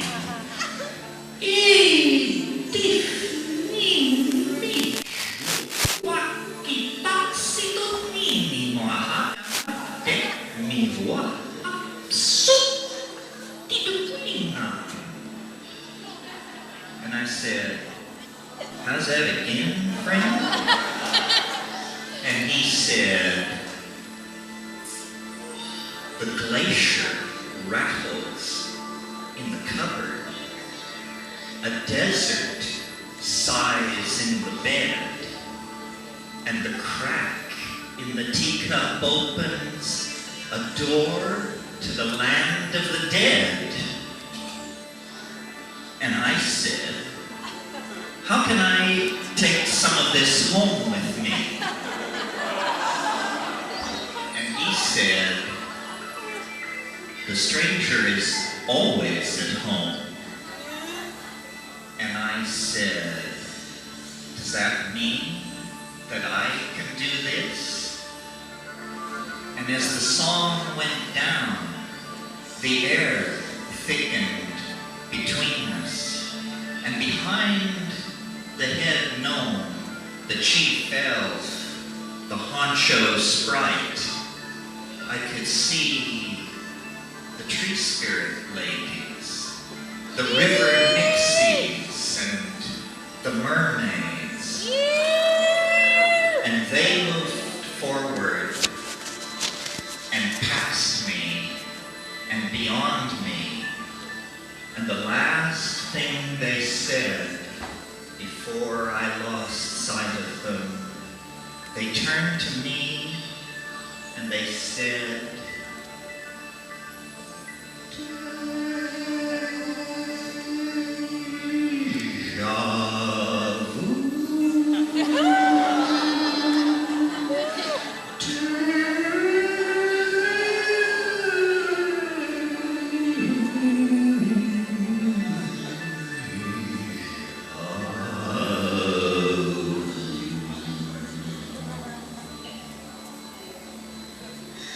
deja vu.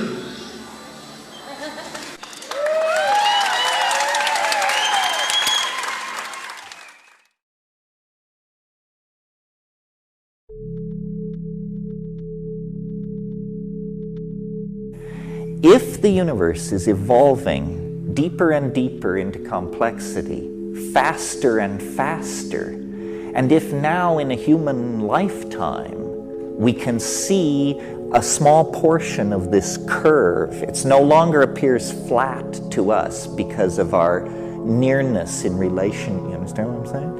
And that we can actually discern the curve.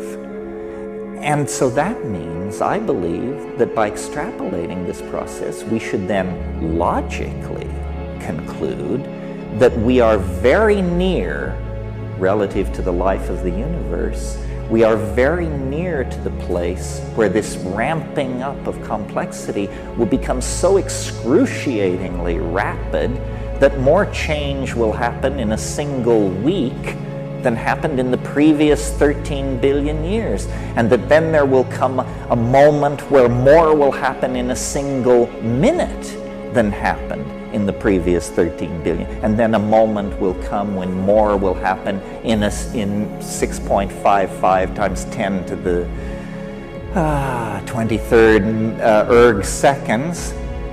More will happen than has happened. People say, well, but that's crazy. I mean, what kind of universe is that? Well, wait a minute. What's so crazy about this? Let's look at what the competition is peddling.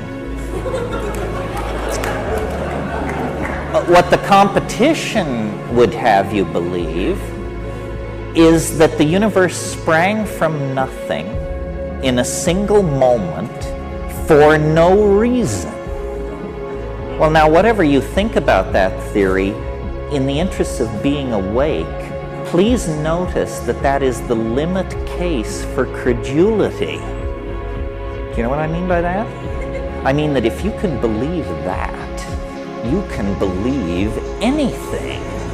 That is the most improbable proposition the human mind can conceive of. I challenge you to top it.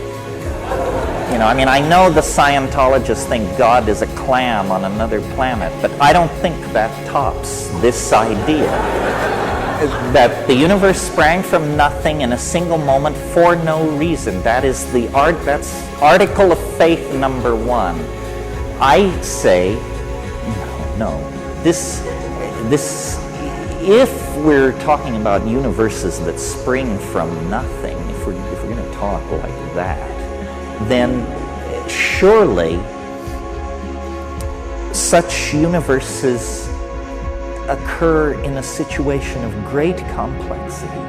In other words, if we're going to look for an enormous eruption of emergent phenomena, an enormous, sudden, unexpected download of novelty, we shouldn't look in a domain of zero space, zero time, zero energy, zero anti-entropic organization. That's the worst place to look. That's the least likely place where such a singularity would spring out. Where should you look? If you believe in this jabberwock, this chimera, this particular beast, where should you hunt this snark? You should hunt it in domains of immense complexity, where you have matter, energy, light, chemistry, language, machines, people, cultures, intentionality, minds. And if you throw all that stuff together and shake it up, it's maybe not a sure thing that you will get a singularity, but you're certainly betting right. You've figured it out. So I think that science is extremely hostile to the idea that the universe is complexifying and complexifying more and more rapidly.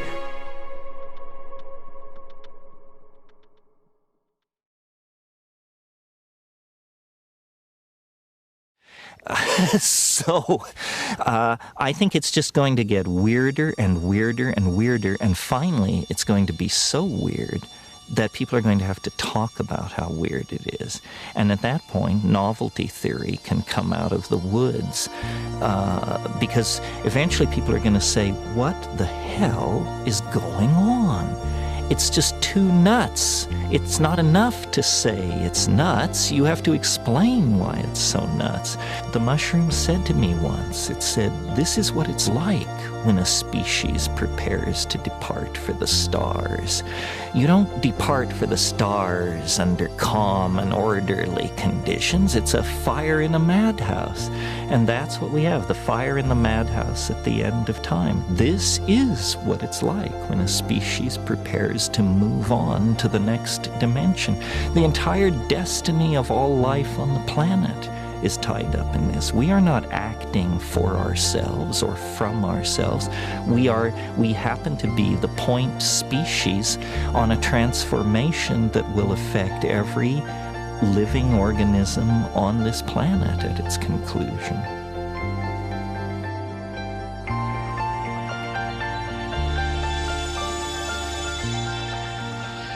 I think we take our humanness too much for granted.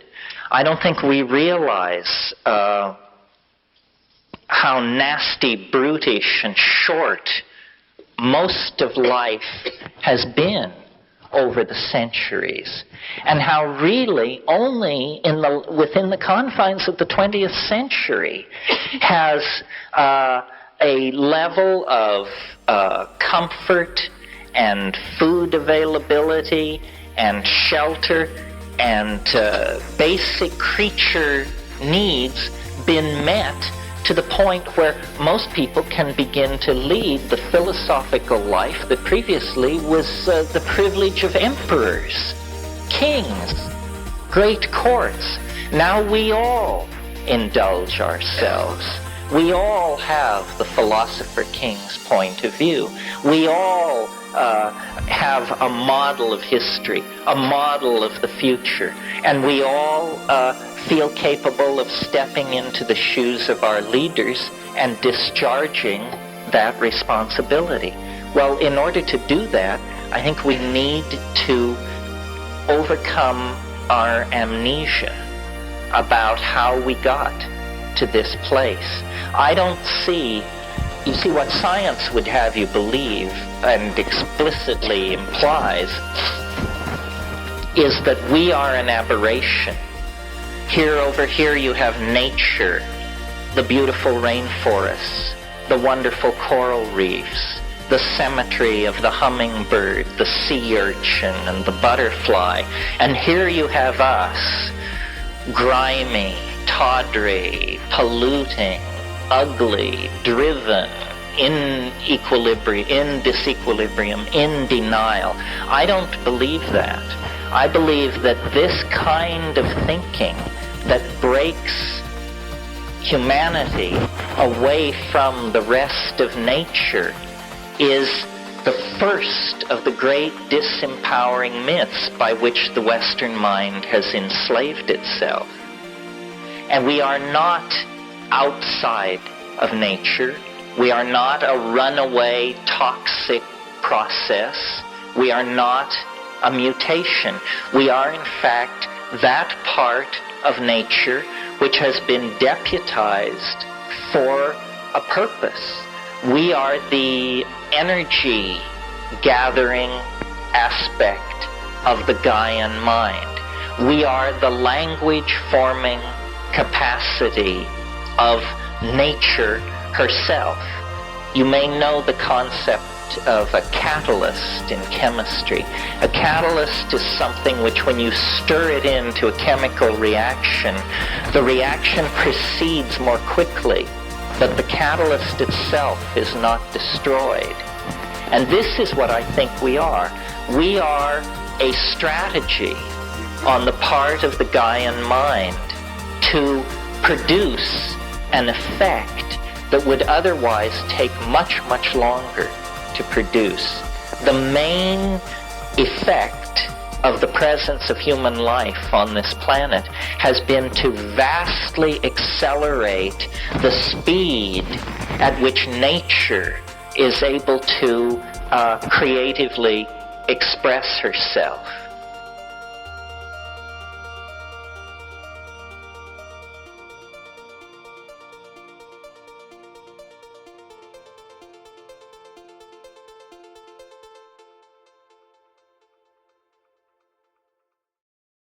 I'm real curious about one thing. Why is it important for you to do this? I wonder myself. You mean, am I the alien ambassador, whether I like it or not? Well, I often, when asked this question, I've said, it beats honest work. I mean, my brother is a PhD in 3 subjects and works in hard science, and I don't think it's brought him immense happiness, not that he's despondent, but I was always kind of a slider, and certainly when I reached La Chirera in 1971, I had a price on my head by the FBI. I was running out of money. I was at the end of my rope, and then they recruited me and said, with a mouth like yours, there's a place for you in our organization. And, I've worked in deep background positions about which the less said, the better. And then, about 15 years ago, they shifted me into public relations, and I've been there to the present. I think ideas get me high, and I like the feeling of understanding, and I love diversity to the point of weirdness. I think of myself as a pretty savvy person, and not easily led into false dogma. And yet, this is such a strange idea. And so it's basically a plea for help. It's not a cult. It's not that I want you to join me in believing in this. It's that this is so outlandish that join me as a scientist would join a research team, and let's cut it to pieces and show that it was simply a misunderstanding of information theory coupled with bad mathematics spliced onto a weak ontology or something like that, because this I could live with the time wave if I only had to read about it in Time magazine and that it was being developed by Negroponte and Prigozhin. The thing that sets up the cognitive dissonance for me is that I, from the point of view of most people, thought it up. And I am so aware of my limitations that to me that's the strongest argument there is, that it's malarkey, you know. And then I read books like Thomas Kuhn's The Structure of Scientific Revolutions, and it says, you know, this is how it happens. Some guy, marginal, not at the center of the field, and somewhat at loose ends, but usually with a broad education, gets it, you know. I have spent a lot of time educating myself about what it would mean if this were true. In other words, how big a revolution is it? And it's an enormous revolution. The implications are staggering. For example, if it's true that time is a fluctuating variable, as this so strongly argues, then science as practiced for the past 500 years is out the window, because that kind of science is based on the concept of experiment, and experiment has built into it the concept of what's called a restoration of initial conditions. That means you can go back to the start and run the experiment again. This is saying, as Heraclitus said, you never step into the same river twice. And consequently, the idea of repetitive experiment is shown to be intellectually bankrupt. We could almost say of science that it is the study of those phenomena so crude that the time in which they occur does not affect them.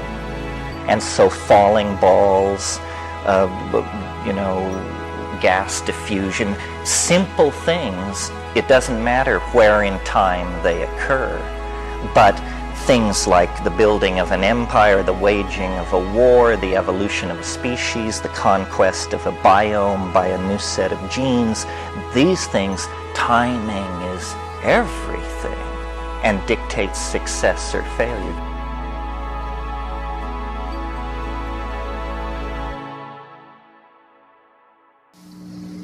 There's 4 months, 2 months, 1 month, 15 days, 7 days, the last 7 days, the last 3 days, the last day, the last 23 hours.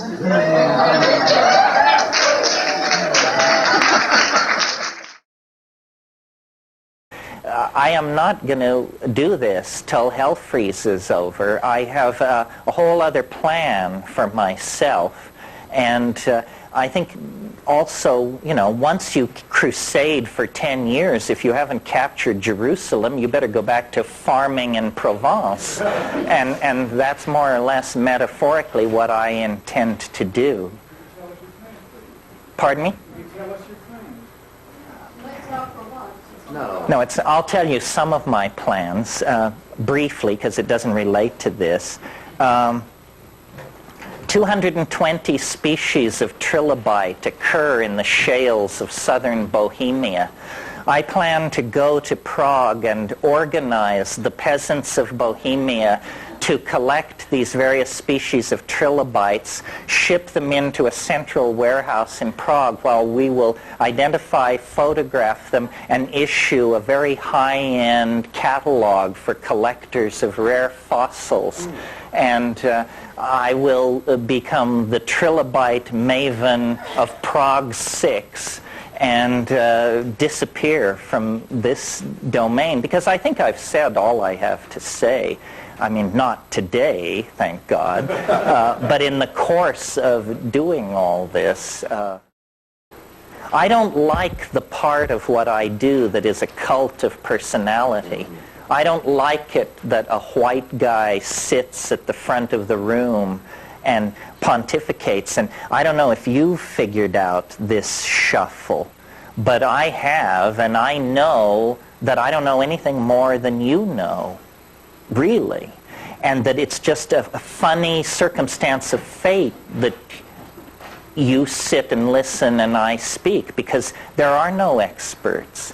And there is only, you know, the integrity of doing and having done.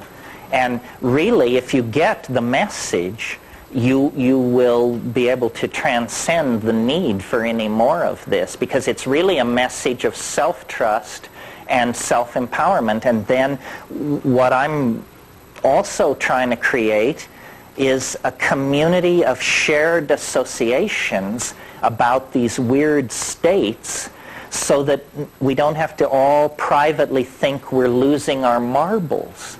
You know, let those who talk to the elves find each other and band together. I am not I am basically a scientist without portfolio, because no academic institution would ever trust me with a portfolio. But I move in the domain of the gurus, the channelers, the pontificators, and those with secret revealed knowledge from Atlantis and Lemuria. But I have contempt for all of that, whether it's true or not, because they got there the wrong way. You know, you have to come through the rules of evidence and reason. Reason is not science. Don't confuse them. I'm very much a critic of science and the scientific method, but I don't think reason can be tossed out with that bathwater.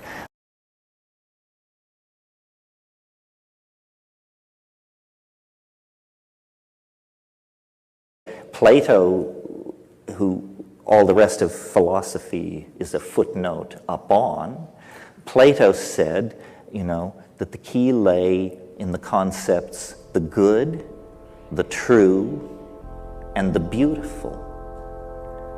The good, what is it? Tricky, tricky, tricky. The true, what is it? Trickier. Even trickier. The beautiful, what is it? Easy to discern.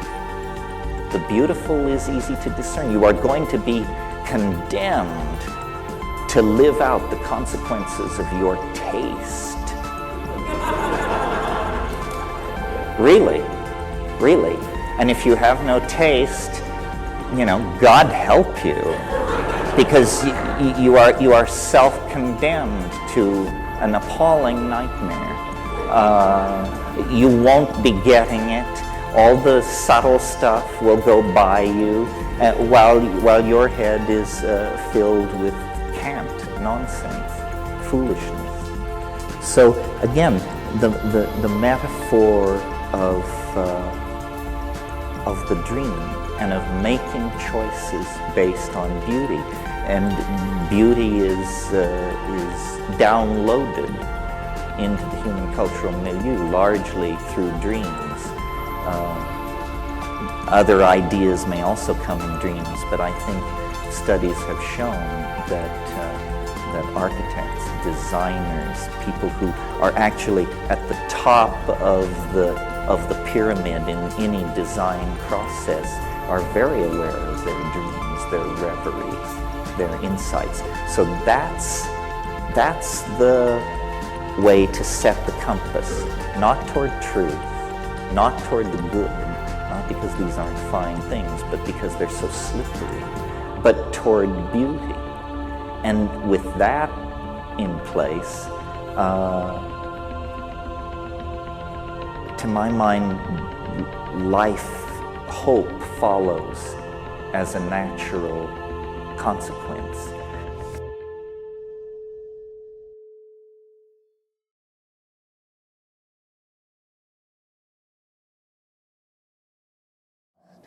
So the real world political work that Kat and I do is associated with botanical dimensions, We conceived it together many, many years ago, and then about 6 years ago, Kat took it over, put it on its official feet, made it a non-profit foundation, and has run it day to day since then with tremendous energy and efficiency. So I'd like to acknowledge Kat McKenna here.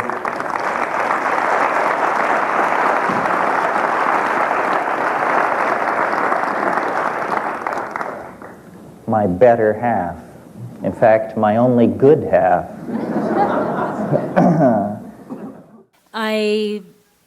Let's see, I first came to Telluride in 1978 with my new baby, my first child, and my new husband, Terence McKenna, at the time. And we had gotten together, we met way back in the mid-60s in the Middle East, actually. But we got together in 1975 because that was the year that he and his brother figured out how to grow psilocybin mushrooms at home in your kitchen. And once he figured that out, he said, he never used the word prayer, but he put out a call to the universe to please send him the perfect mushroom mail-order bride.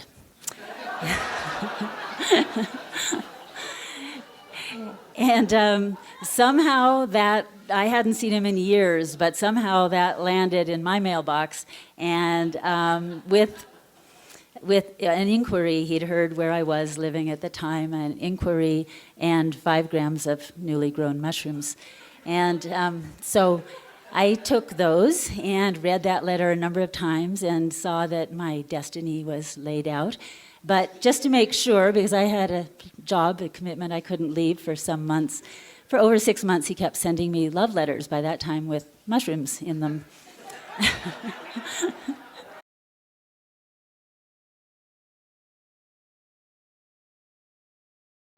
This trip that I had in Hawaii, I thanked God that somebody was there, that Kat was there specifically, because just the sound of her voice completely ameliorated a whole spectrum of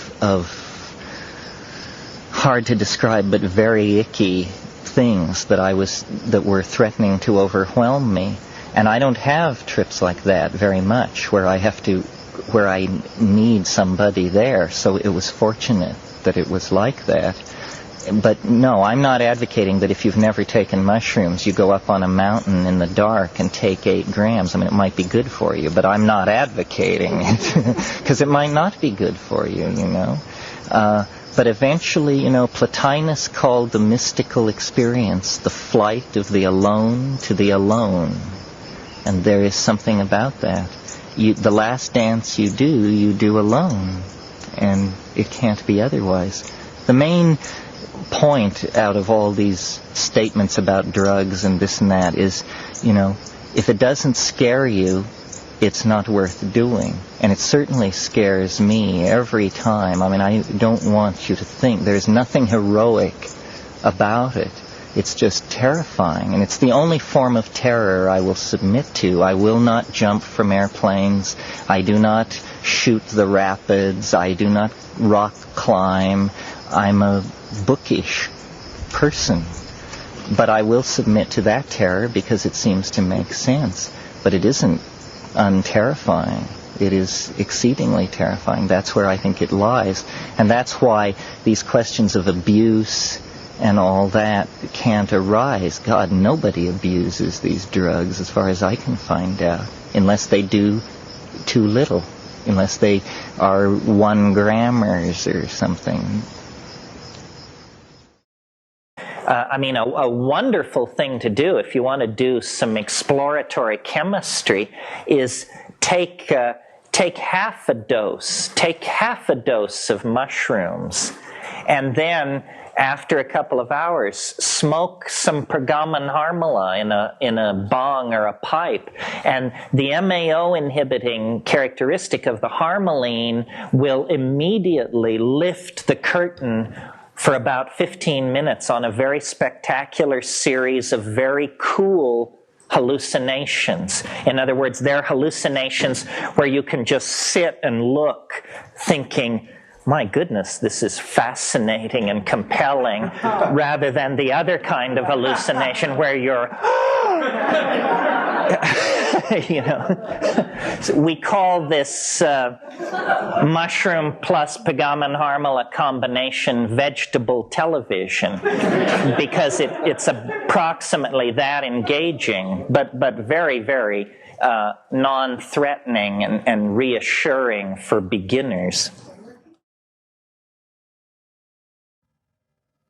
I had a very weird, in fact, you know, one of the high water weirdness events of my life was when I was young. I used to, I wanted the DMT flash to last longer, so I used to smoke it at the height of LSD trips. And one Christmas vacation, this rooming house that I managed in Berkeley everybody had gone home for Christmas, I thought. And so I decided I would take some LSD and smoke DMT. And so I took the LSD and then I smoked the DMT. It was just nuts. I mean, it's nuts enough. But this was like turbocharged nuts. It went on and on and on. And finally, there was a woman who I rented a room to upstairs named Rosemary, who was supposed to be in Minnesota. And she was an actress and very projective and did everything with great flair. And she apparently came back early from Christmas vacation. So she hit the front steps running of this house and used her key to let herself into the front door and came right around to my door and started beating on my door. Well, I am by nature a very paranoid person. I mean, I can be up the Rio Yaguas Yasu in the middle of the Amazon basin, and if I'm out in the rainforest smoking a joint and a stick is broken anywhere near me, I immediately hide the dope, and just, you know, I'm very paranoid. So this woman lets herself in and comes and beats with her clenched fist on my bedroom door. Well, I underwent a coronary thrombosis or something, and I was in the elf space, and they were screeching and chattering and showing me all this stuff. And when she did this, I flew off the bed. I jumped, I 2 feet in the air and landed on my feet, and it was as though, and don't try this at home, folks, it was as though this sudden flash of adrenaline and this sudden movement that I made broke up the ordinary division between the trip and normality or something. Anyway, I pulled the trip with me into the room. I was now standing in the room, eyes open, but the elf creatures had come with me. And everything had just been jacked up to some immense level of intensity. And there were these rotating geometric things in the room, hanging in the air. And it was like moving in this jerky motion. This thing was going click, click, click, and it was faceted. And every time it would make this large metallic click, these plastic triangle-shaped, brightly colored chits or something, like little pieces of floor tile or something, would fly across the room. And each one of them had a letter on it in an alien language, sort of like Hebrew or Sanskrit. And it was just, there were several of these machines, and these things were ricocheting off the walls, and I had an elf hanging off each hand, and I was turning around, and I was just saying, holy shit, you know, and then she's still beating on the door, you know. So I stagger over to the door, fling it back, and look at her and say something like, "Wait, dukwam waxi bo wadi kwam haptikuputik." And then she realized at that point what my problem was and retreated. But I've never forgotten. It's the one time that they went literary on me, and not only did I see them, not only did I hear them, but they were printing on the air the message as well. Very curious.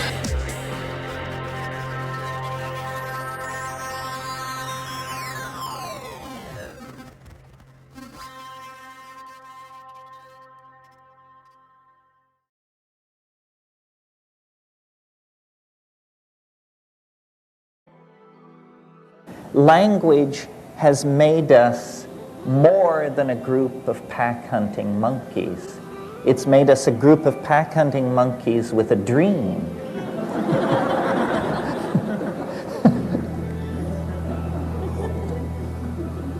And the fallout from that dream has given us our glory and our shame, our weaponry, our technology, our art, our hopes, our fears. All of this arises out of our own ability to articulate and to communicate with each other. And I use this in the broadest sense. I mean, for me, the glory of the human animal is cognitive activity, song, dance, sculpture, poetry, all of these cognitive activities, when we participate in them, we cross out of the domain of animal organization and into the domain of a genuine relationship to the transcendent. So what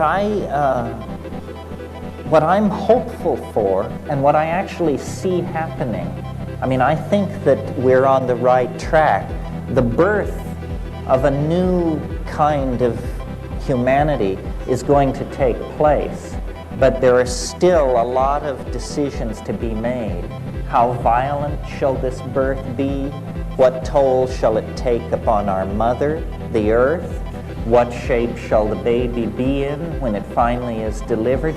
These are the decisions that artists can mediate and control. Most people are afraid of the unconscious.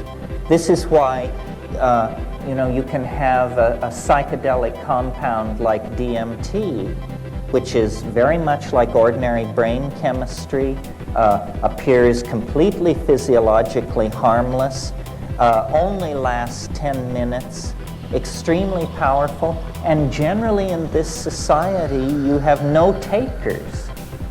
This is because there has been a failure of moral courage.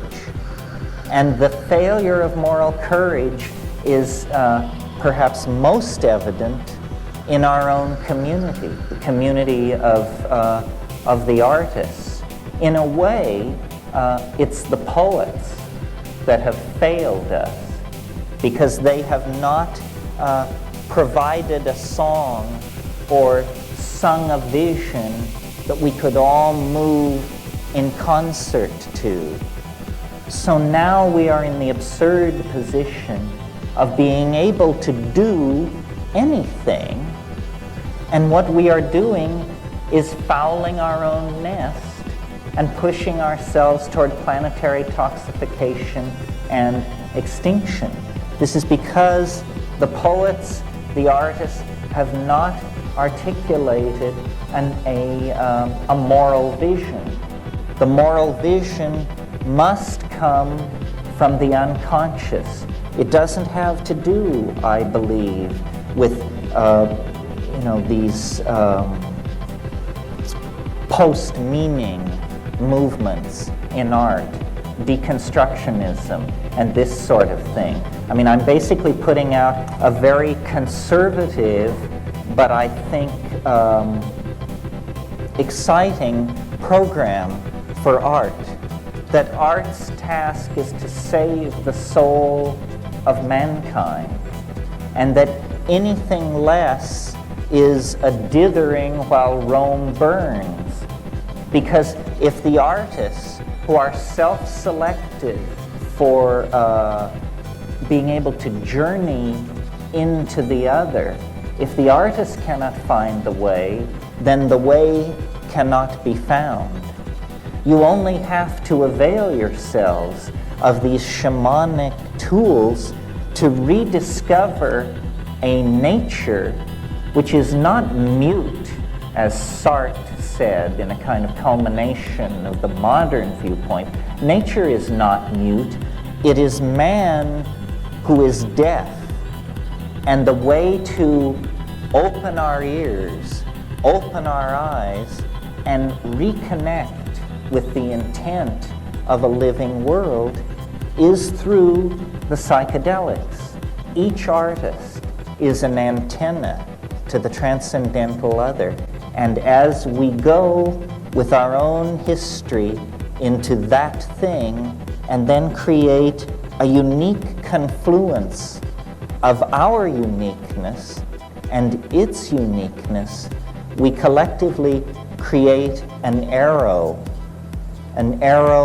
out of history, out of time, perhaps even out of matter, that will redeem then the idea that man is good. Redeem the idea that man is good. This is the promise of art, and its fulfillment is never more near than the present moment. And when you understand how the world really works, I'm beginning to get just a hint of it. It works through love and dream and intention to connect. Through love and dream and intention toward connection. And these are ultimately irrational values. And they ultimately must be irrationally embraced, because the momentum toward a rational conclusion is tremendous, but unfortunately completely fatal. And this is the invitation that the artist has always extended toward a radical break with the momentum of rationalism. It's simply that now, in this moment of tremendous crisis, when the artist is at last called upon to perform, and there must be no stitches dropped, because this dance is the dance of transformation of the planet itself. This is the moment of empowering. This is what all the shamanism of the past built toward, this final magical invocation. James Joyce said, man will be dirigible. That's simply a way of saying that we will find a way to make our dreams and the dreams of the planet and the life it carries one dream. And the way to do it is to reconnect up to the Gaian mind through the channels of communication that were always there, but that have not been really taken up since the late Neolithic. It's time for us to call home, and you know how to do it. It's just a matter of having the courage to do it, to act, and then to have that empowering act spread back through the psychology of the planet. I am very optimistic. I think we are awakening to a new day from a long, long night of the soul, but it must be done collectively, gently, lovingly, and with a complete faith that we are an infant held in the arms of nature, that nature wants this to happen, that we are not an aberration. We are granted peculiar, but we are not an aberration. We are a necessary oddness to the completion of the whole. And this is our glory, And this is why we've been graced with self-reflection. And we can redeem that tremendous empowerment by going forward in love and faith to save the world through art and the pursuit of meaning. Thank you very, very much.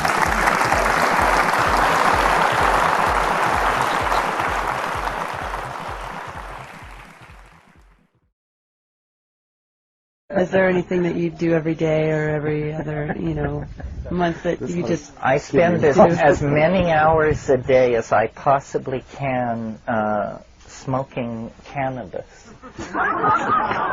This is a practice. This is the secret of McKenna's philosophy. Thank you very much. People, this is a practice that I've adhered to since my 17th summer.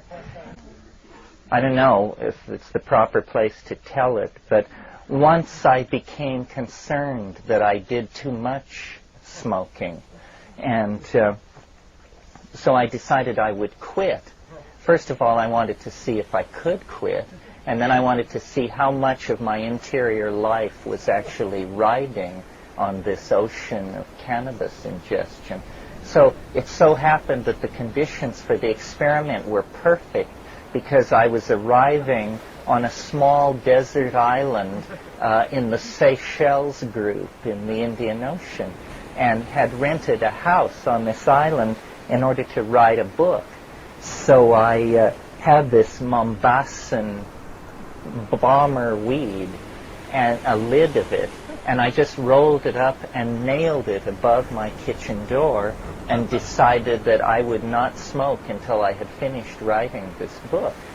And was relieved to learn that I had enough self-control that this was possible. I mean, I didn't sleep a wink for 8 nights, but I did not resort to breaking my pledge, and I slowly realized it was all right. What it seemed to do was I spent a lot more time reading and had much more interesting dreams, and otherwise it didn't seem to be any big deal.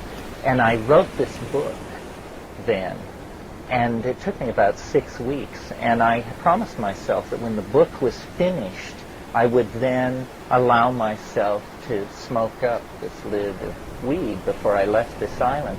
So finally I finished, and I was very diligent. I wrote every day at 8 a.m. for till noon. I typed, and then I would take my dogs and explore this island. I had this very set regimen. And finally the book was finished, and I rolled these huge bombers and dragged my lawn chair out under the coconut palms and waited for the sunset to get really going, and then I just flared and consumed about 3 of these things in about 5 minutes. And I was just waiting for this sense of relief and accomplishment and clarity to sweep over me, and this thing began to happen, and I pushed it away, and then it came back, and I pushed it away, and finally I realized I had to look at what this was, that it was just becoming overwhelming. And then I looked at it, and what it was it was the incontrovertible, instantaneous, deep, unarguable realization that this book I had written was dog shit. And I was just frozen just sitting in this chair quaking with this realization. And up to a half an hour ago, I had this vision of myself returning triumphantly to Berkeley like Lenin entering Moscow with the tome raised high. Don't worry, brothers and sisters, it's all figured out. And I realized, that it was a catastrophe, an abortion, a monstrosity. So I just was, really set back. So then I just shrugged my shoulders and said, oh, okay, I will smoke day and night until I can try and save this thing, if it can be saved. And I did. I did smoke day and night, and I did struggle with this thing, and it was not possible to breathe life into that corpse. This book, I'll just tell you the title in order to convince you that this thing should have died a borning. It was called, I blush to tell you, it was called Crypto Rap, Meta-Electrical Speculations on Culture. Terrible, terrible. So I realized then, at that point, that I was a fool to try to navigate life without cannabis.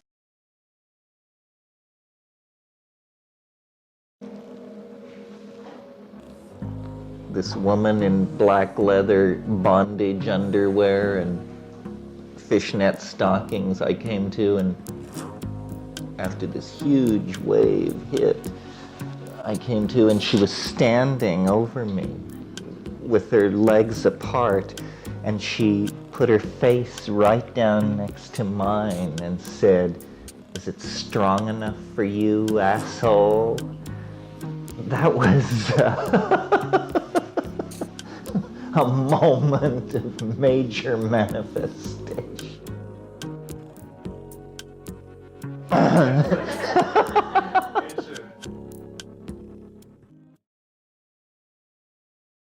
From the time that there is an awareness of the existence of the soul, we'll say circa 50,000 BP, until the resolution of the apocalyptic potential, there's something like 50,000 years, which in biological time is only a moment, but it is the entire span of history times 5.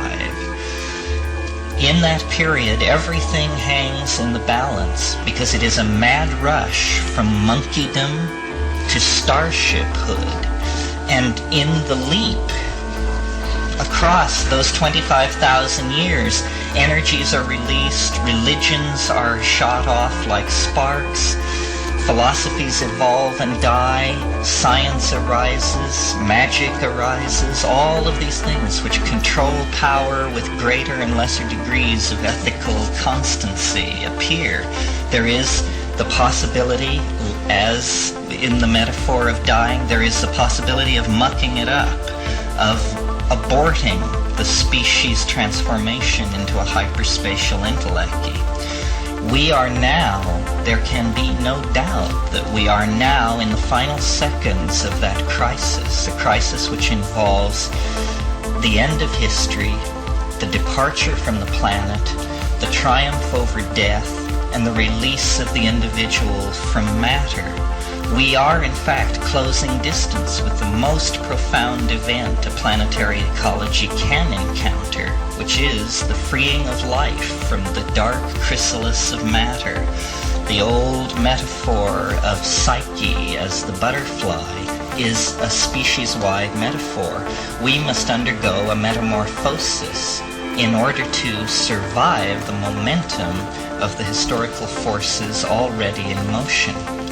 Well, if you know anything about evolutionary biology, you know that man is considered to be an unevolving species. In other words, sometime in the last 100,000 years, with the invention of culture, the biological evolution of man ceased, and evolution became a cultural phenomenon. Tools, languages, and philosophies began to evolve, but the human sonotype began to remain the same.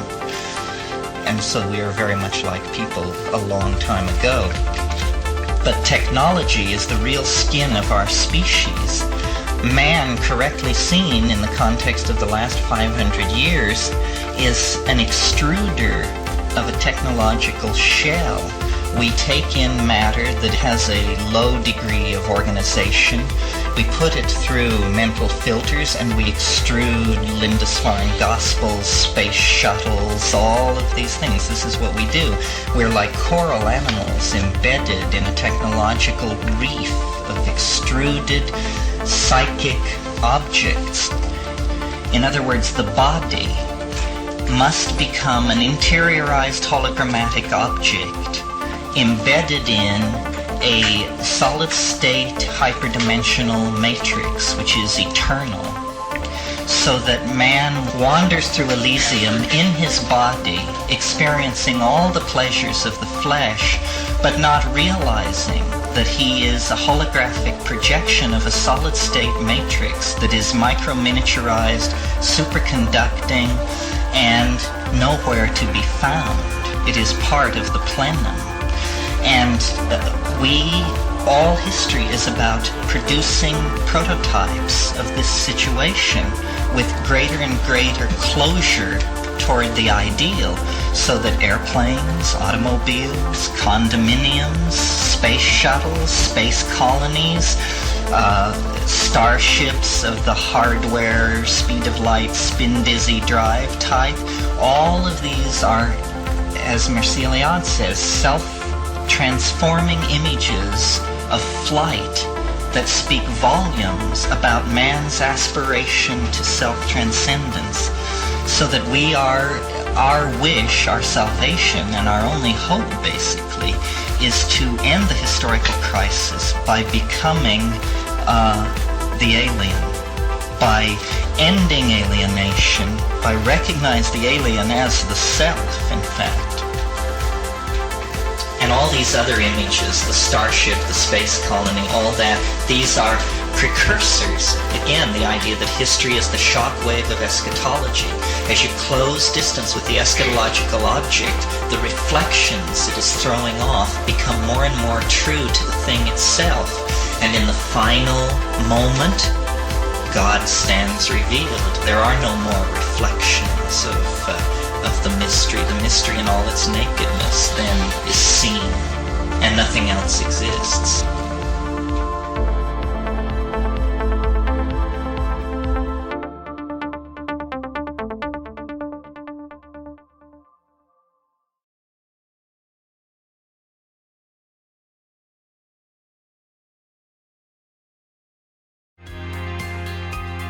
The emergence of organic life from what preceded it is as dramatic a miracle as anyone could imagine. The emergence of language from mute bestiality, which is only 100,000 years in the past, is as dramatic a miracle as anyone could imagine. The emergence of a planet instantaneously unified by electricity and media is, and this is only 50, 60 years in our past, it's still going on, is as dramatic a miracle as anyone could imagine. It's absolutely irrational to not be filled with the fire of consuming hope. You just have to overcome the leveling that we inherit from these empty existential scientific ideas. And when we do that and lift our eyes to the real, living, spiritually empowered reality that exists in nature, in society, in our lover, in ourselves, then you see that the peacock's tail, the cauda pavones, is a transcendental object at the end of time. An enormous, unspeakable something that beckons across the historical landscape, that casts an enormous shadow that reaches clear back to the earliest moments of the universe, that we have always been in the grip of that iridescent, strange attractor.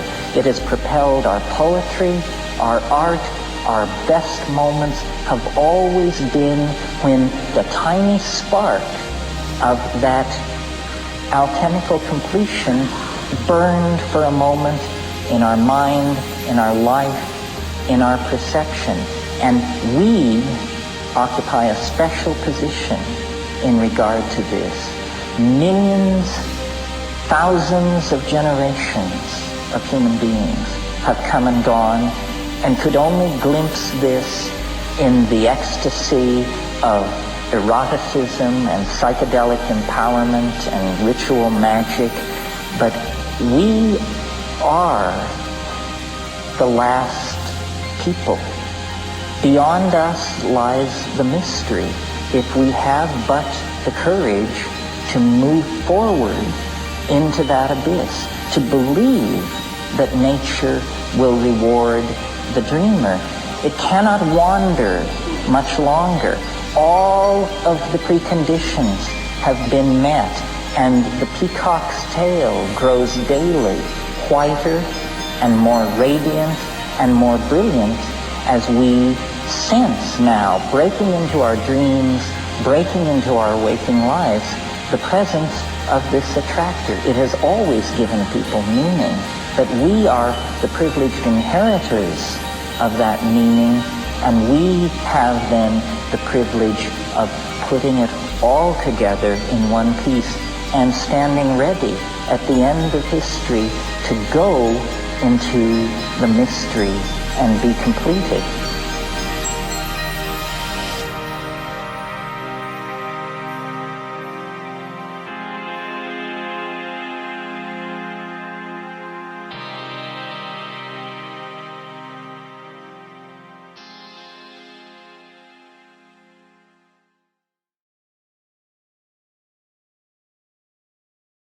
It is upon us. Every Messiah, every religious ontology, every manager of every booth at this exhibit is reflecting a distorted scintilla of the spiritual reality of the transcendental object at the end of time. Every one of us is a particularized and distorted image of this transcendental object into which we are being dissolved, into which global culture is being dissolved. So,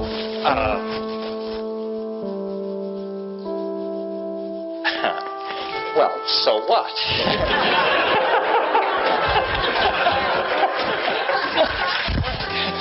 So we can cut into this cycle at any point. We can become aware of it. We can become part of it. We can deny it. There is no loss in the circuit. There is no blame. Becoming, then, what psychedelic means is it means claiming this dimension as your own. You know, Plato said time is the moving image of eternity.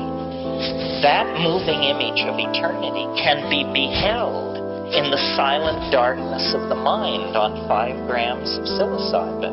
And if you think the universe is mundane, if you think there are no more frontiers to cross, no more adventures to be had, I'm telling you, you can turn your living room into the bridge of Magellan's ship on a long Saturday evening with 5 grams of psilocybin in silent darkness. We are living in the most empowering age in human history because all of the energy of the ancestors, not only the human ancestors, but our animal, our primate ancestors, all of that energy pours into, is focused into this moment. We are the transition generation. We have 1 foot in matter and 1 foot in hyperspace. And we can redeem the trust of thousands of years. All of the horror of history can be redeemed if we don't drop the ball.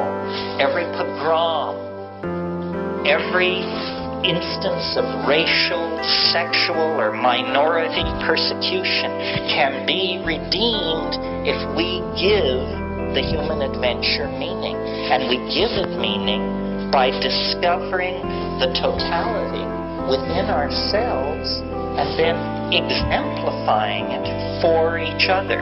And this dissolves boundaries, empowers the weak, enlightens the strong, and brings hope to all. And it can only be done if we accept the gifts which nature has offered us. Thank you very, very much.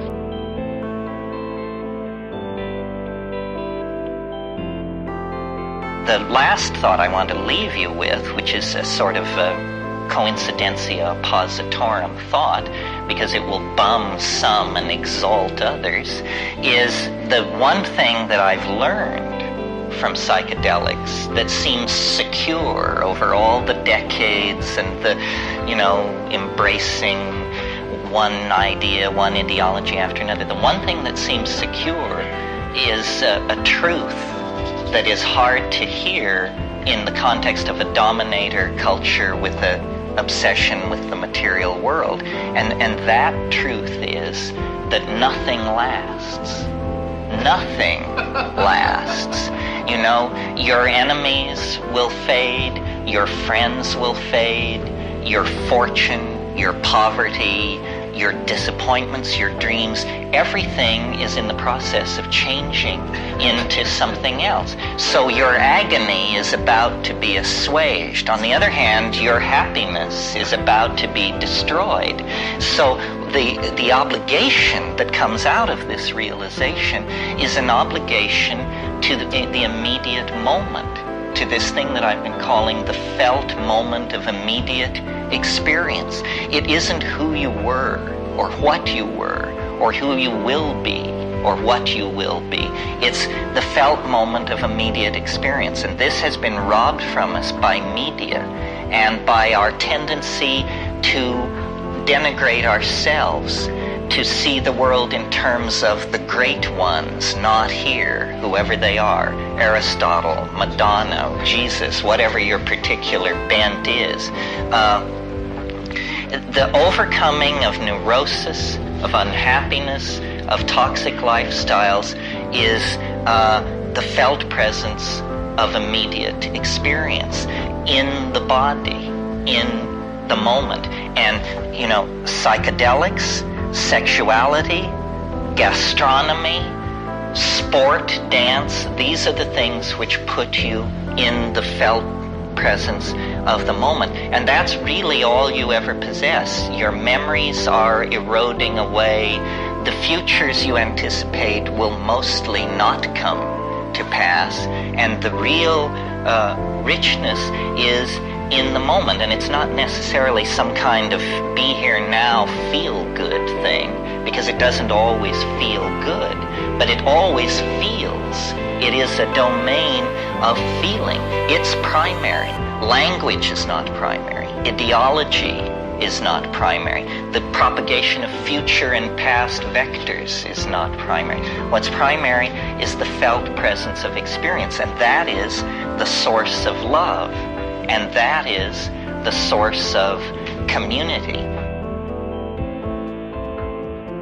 If someone had never taken psychedelics and had no interest in it, and had come here because they thought this was the Traegering group, I think they would be truly alarmed and disturbed by what they hear, because we appear to be mad people, because we appear to be fully engaged with an unseen, invisible world, and we're calling it the cause of history, the purpose for the future, and the basis for everything going on between us.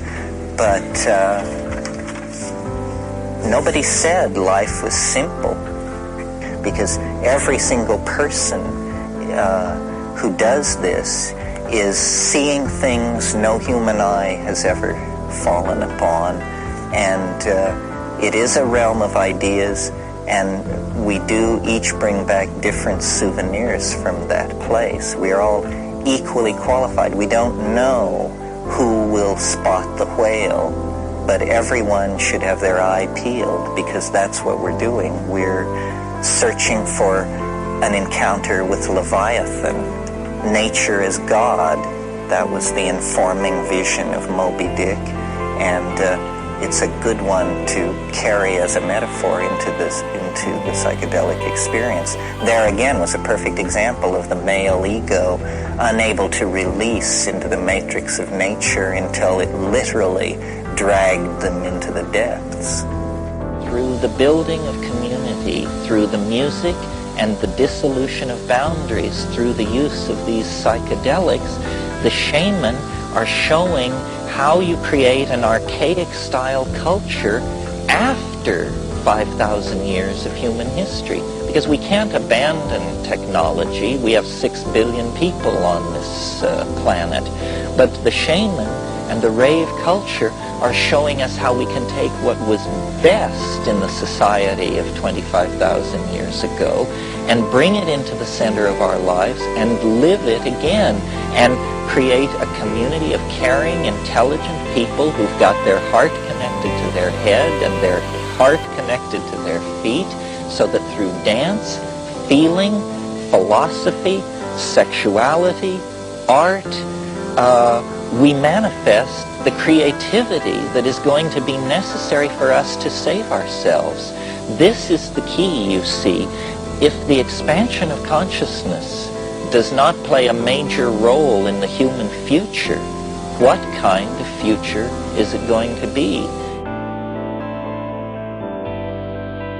My goals are very modest. I'm very pleased that it chose to confide so concrete an idea in me. But if it had never chosen to do that, I still would die a happy man with the unspeakable experiences of beauty that it has shared with me. Because my psychedelic trips these days are not about the time wave. The time wave is pretty much a done deal. So I think it's like everything else in life. Intent is everything, and impeccability means in that domain, do not seek to use. Do not seek to use. It's a religious mystery, and that doesn't mean it's an unsolved problem. It means a mystery. And life is only worth living as long as the mysteries continue to inform, transform, and inspire us.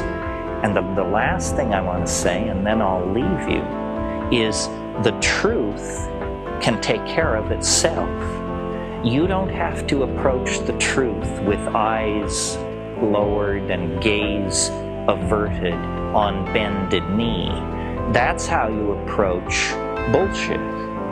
But the truth is so powerful that you can kick the tires, turn over the engine, check the odometer, and nobody is offended.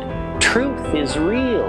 It can stand the test. And that's why, you know, I went all over the world looking at various spiritual traditions. I don't feel it's putting them down to say that they were ineffective, because they were all great aspirations. But the only real open doorway that I ever found were the plants. This works. You know, in other spiritual disciplines, everybody wants to go faster. They want the Roshi to give them further empowerments. They want further information, postures, secret teachings, so forth and so on. Once you reach the psychedelic experience, the accelerator is far less interesting than the location of the brakes. That's what we're looking for. We're not trying to push. We all know how to push this so fast we can't stand it.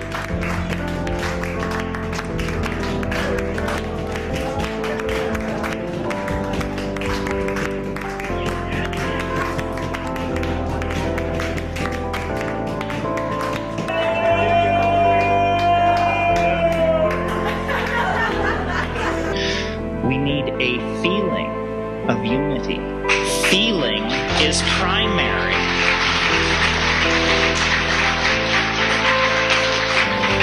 So it doesn't come out of intellectual exhortation. It comes out of a personal act of courage made by the individual.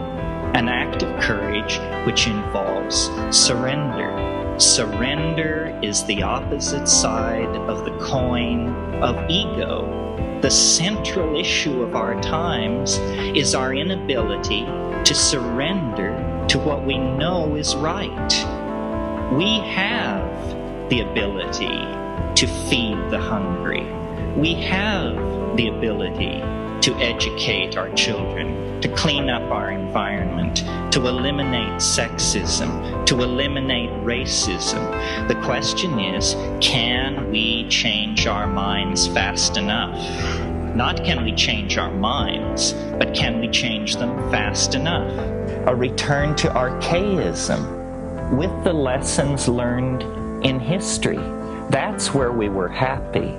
The fall was a fall into a vale of tears, into a world of limitation and pain and suffering and infectious disease and so forth and so on. It's a prodigal journey into a lower dimension that can now be ended by a collective cultural decision to commit to this Taoist, shamanistic, feminized, cybernetic, caring, aware, present kind of being. I mean, it's nothing more than what each of us is in our very best moments. But we have to extend those very best moments to fill whole lifetimes.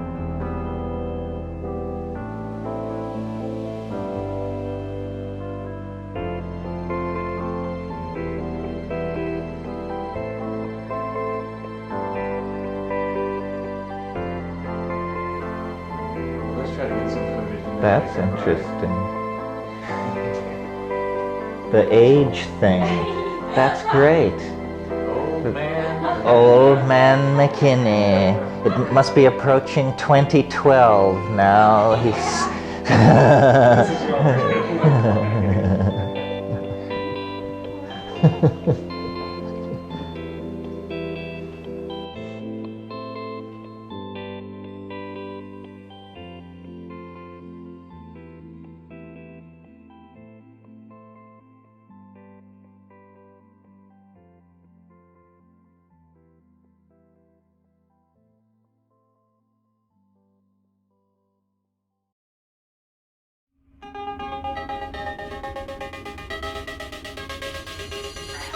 Really, I think that the spirit of childlike, untrammeled curiosity is what we're striving for. Not the anal retentive, rational person, not the I'll go for anything channeling flake, but an attitude of we don't have to look far for miracles because they're all around us. Everything is astonishing. The universe on its surface is alive with mystery.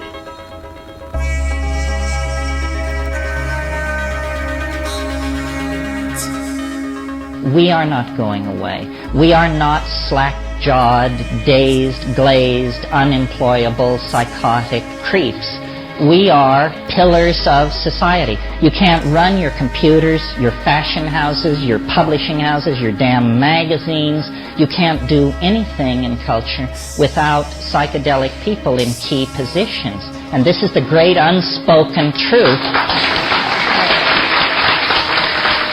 of American creativity. And so I think it's time basically to come out of the closet and just say, you know, I'm stoned and I'm proud. So if that's a problem for you, you got a problem, fellas.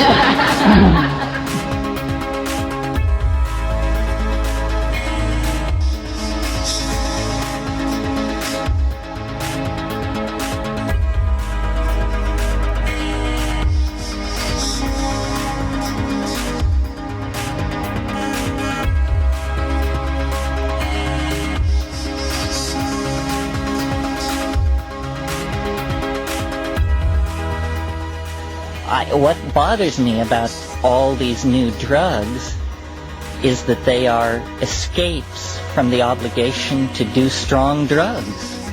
I think that the great popularity of cocaine is because nobody ever disgraced themselves on it, you know? Nobody ever started babbling about how much they regretted what a jackass they were. And that's what these psychedelics do. They make you get down and grovel in the dirt. God, I had this trip in Hawaii that was just horrible, you know, where it was saying, you know, you think you're such hot stuff, you won't even get off your ass and go shit in the field. You know, I want to see you grovel, man. You sit up in front of all these people and pontificate on how it's all put together. Face me now in the darkness and tell me how it's all put together. I just hate it, you know. It puts me through the ringer. but nothing else is really useful.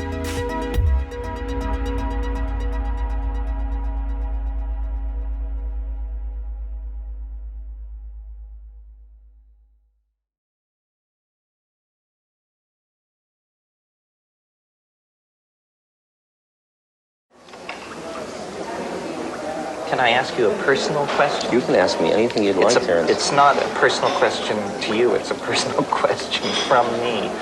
How do you like having the projection of special identity constantly laid on you? It's a sadhana. It's my practice. That's a good answer. Although you didn't say how you liked it.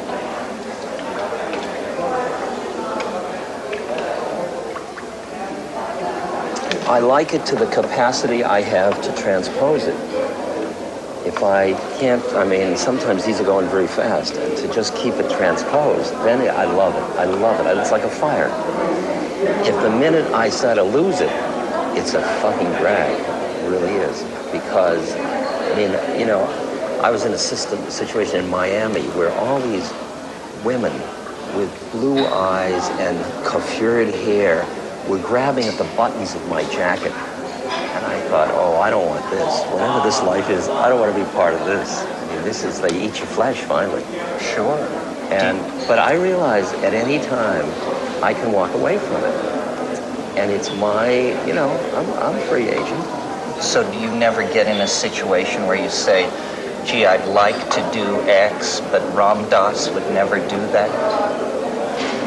My stock and trade, or my coinage, is in sharing just those predicaments publicly. See, I've turned it into, right? You've managed to, but public confession is the subtlest form of wastrelry. Of wastrelry, yes. I do it myself.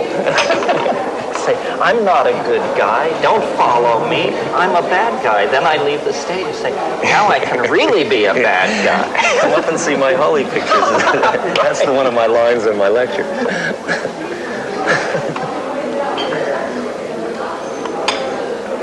I'll tell you, I only see the stuff that would disturb me is inside myself. It has nothing to do with out there.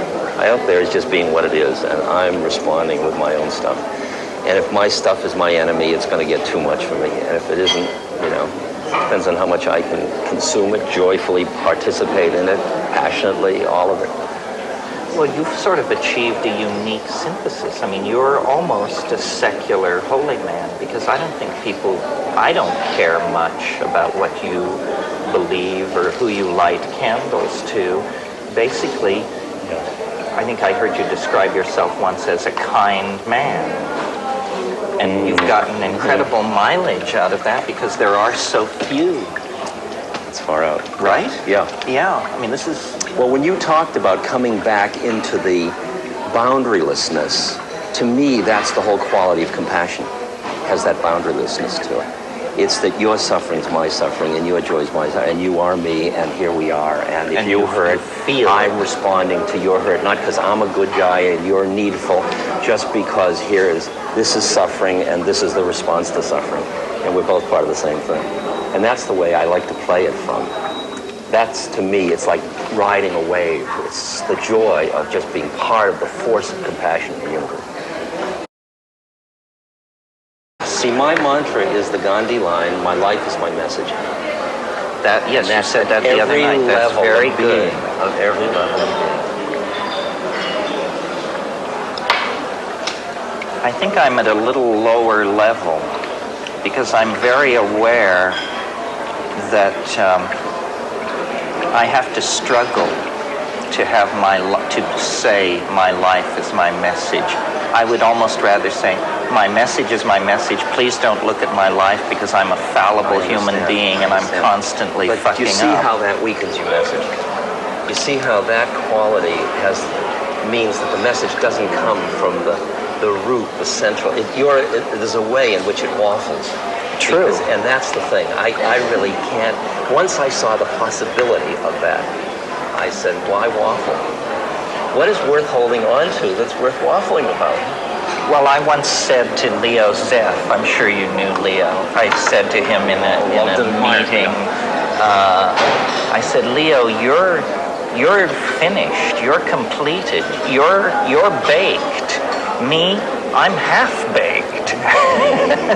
And I hope that the rest of my life will finish the baking process. You're not half-baked. That's what's interesting. I mean, when you and I talk, you and I hear each other perfectly. Truth. And so where are we hearing each other from? I mean, then we each play our game the way we play our game, you know, and you can play your game saying I'm half-baked. That's your strategy if you choose. It's a mercurial strategy. Yes, I understand that as such. Here's to Mercurius.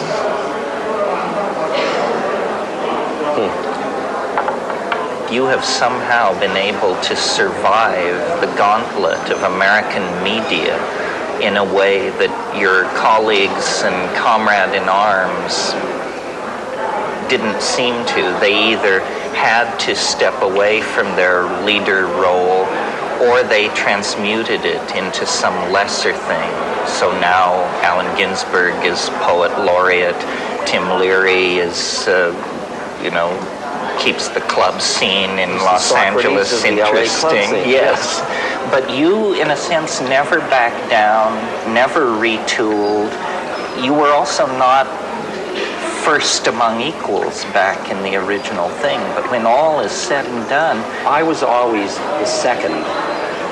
In a way, it's like birds. If you stay just behind the lead bird, you don't have to do much. You know, you're just kind of riding along on the. Well, and Ralph tells me to be third is the real good position. It's like being the young prince. You won't ever be king. It was only until about 5 years ago. In the past 5 years, they've stopped introducing me as Tim Leary's partner. Right. And which, I mean, I think that was great. I see him as one of my, first teachers, great teachers. And, but I don't have the fun for me. Terence says, I have no model of myself. I mean, I don't know who I am. I don't know whether I'm an anachronism from the 60s or I'm just about to happen. A prophet to be. Yes, I have no idea. And I don't care. That's what I saw. Because either of them, all the things you get in either way are a drag and they're beautiful, equally. No, well, I think you're a prophet to be. I think we all are. We all are, yes. As Bilbo Baggins once said, the greatest adventure still lies ahead. I believe that. I'll believe that when they lower my box. I do too. Exactly. Good. Exactly. Well, thanks for coming by. I'm sure you had many, many demands on you. Thank you. It was a pleasure. Good. I was afraid of you up until now. Now I'm delighted to meet you. Don't be afraid of me. The people who are afraid of me don't know me, or they know me better than you ever will.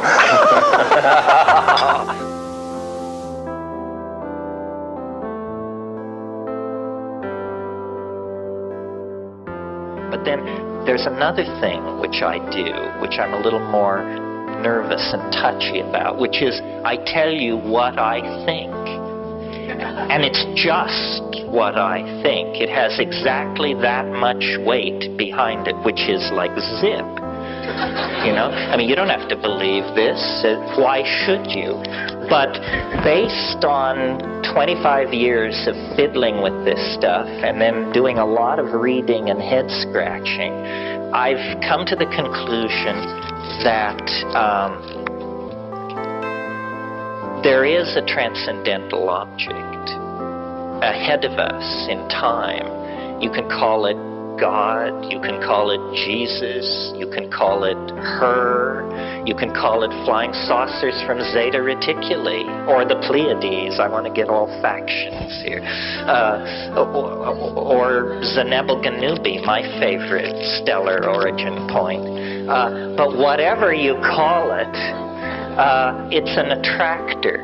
It lies ahead of us in the future, and all of human history is being channeled toward it, pulled toward it. And I see the entire history of the universe as the history of a journey across a landscape of energy and matter toward union with this transcendental object.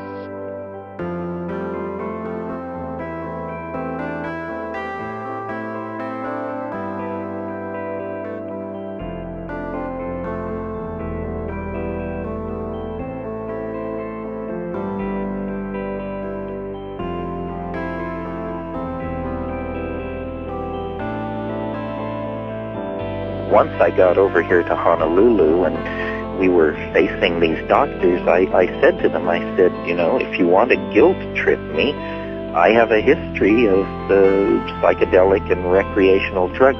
And they just waved it away as preposterous and said, no, this comes out of your genetics, this comes out of the environment, this is not about smoking dope in the evening. Well, that just tore another question right out of my hands. And so you asked it yourself? Oh, of course, because I knew that anybody hearing this news about me was going to say, remember all the drugs he took? Right. Yeah. See what happened to that guy? Here's a bad example. These scientific doctors don't hold out much hope. I mean, I think they're trained to look you right in the eye, and they do, and they say 6 to 9 months, no escape. And so that's what they're telling you now? That's what they're telling me now, yeah. I think what we're really talking about here, Art, is the power of love.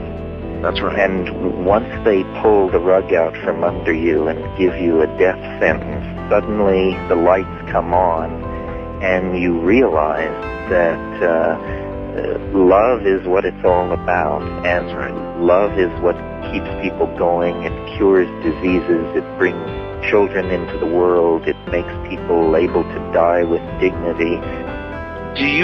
What do you believe about us? You know, I meant to ask you that. When I say about us, you know, we are biological, complex organisms, and the big kahuna question is whether we are more than just that, whether at death there is not an ending, but something else, a new beginning, or something, a continuation of some sort. Obviously, in your situation, you would have been reflecting on this. Well, I think nature doesn't build patterns as complex as ourselves simply to throw them away at the edge of the grave. I really think that what a lifetime of psychedelic journeying has taught me is consciousness can exist outside of the body. And if it can exist for an hour or 6 hours, then why would nature throw the beauty of that away? So this has been an emotional turmoil for me, but at my best moments I say, foreknowledge of your own death, if that's what this is a kind of enlightenment. And I see my own life and how I gave energy to certain things, not to other things. It's a revelation. I could have treated people better. I could have been more compassionate, more kind, more open to people. You and I have had many a conversation where I was knocking various ideas or systems which I felt were flaky, and maybe I still feel they're flaky, but what I now see behind all that was the intent and the compassion, the desire to make life, whatever it is, an easier journey to whatever it sweeps us toward. When you review your life, Terence, it's been a pretty good one mostly, hasn't it? Oh, it's been a fantastic life. I mean, I've been many times around the world. I've written books. I know everybody. I've eaten in the best restaurants. I am surprised, Art, at how, I wouldn't say this is easy to take, but if somebody had described this happening to me, I would have assumed that I would just panic and fling my mind away, and instead there's been a wonderful consolidation and appreciation, and I'm ready for whatever comes down the pike. This has been a long, strange trip, and I want to live, but if that's not in the cards, I want to do a good job with the time left to me and to learn from this experience.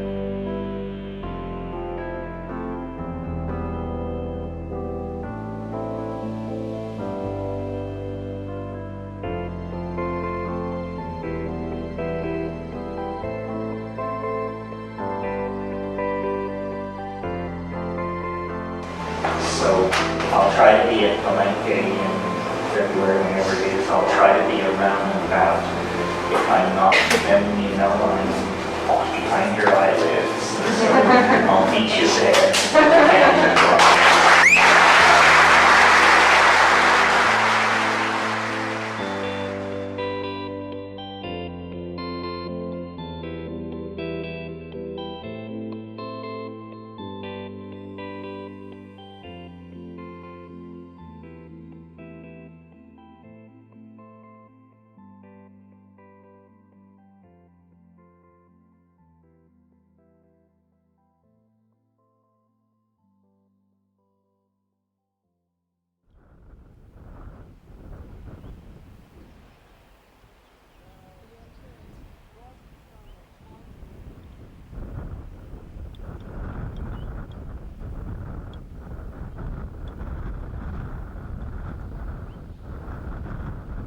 As long as we have civilization, we will have psychochemistry from here on out. So it's up to us to manage that. One way of managing it, I think, is to exhibit enough sense to come in out of the rain. So why don't we?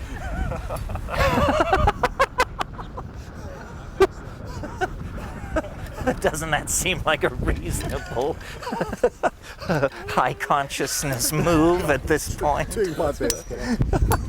You have evolved. I think this is impossible, Schwan.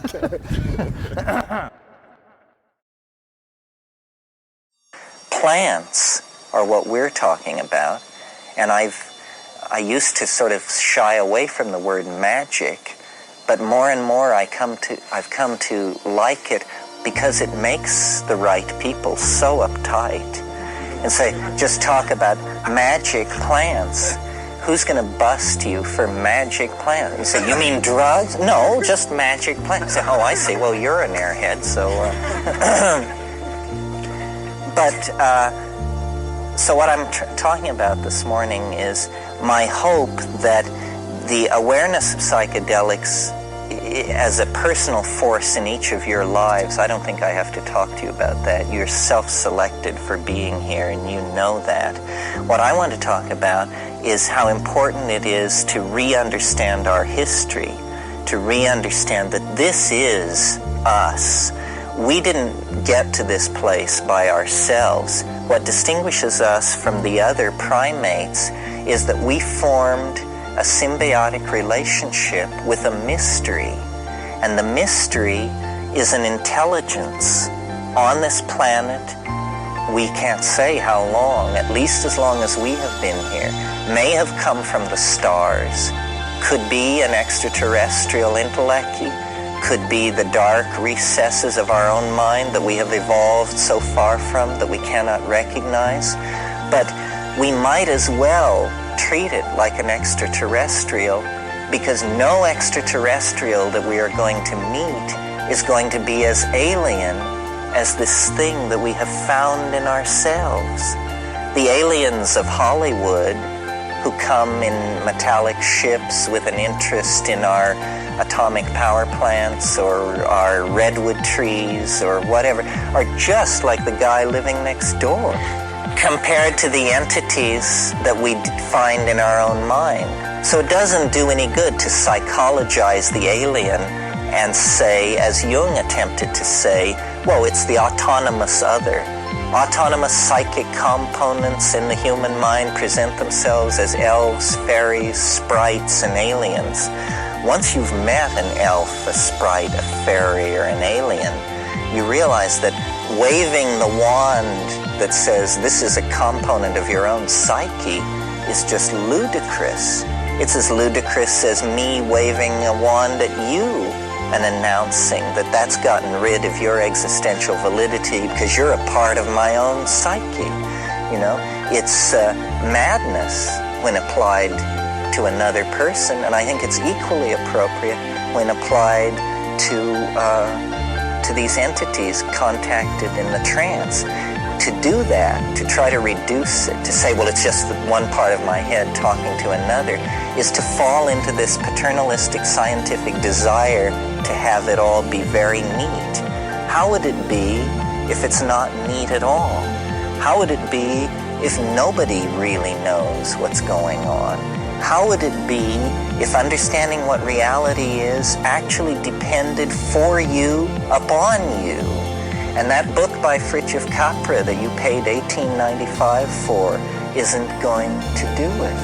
And neither is sitting at the feet of some guru. That it's serious business. And the first thing to understand is that nobody knows. That you're not looking for a teacher. It hasn't been found out. It's not sitting on the shelf of some library. It is being figured out now. And your job is to die with the state-of-the-art understanding having emerged into your mind 5 minutes before you got there. And then, you know, that will carry you through. We need to awaken to the adventure and the richness and the openness of the game. The rules have not yet been forged. We will forge the rules ourselves, each for ourselves and each for the rest of us, by working forward through this thing. I think we're at the very beginnings of grappling and dealing with the psychedelic era. We are like people talking about evolution in 1855. You know, a few of us have read Darwin's paper. Nobody's sure exactly what it means. It's a strong intuition of something. The species thing is a problem. Nobody's quite sure. There's a new model of life and culture ahead of us, and it comes out of exploring with each other the places we have been by ourselves, the places that we have gone and been taken by the Spirit.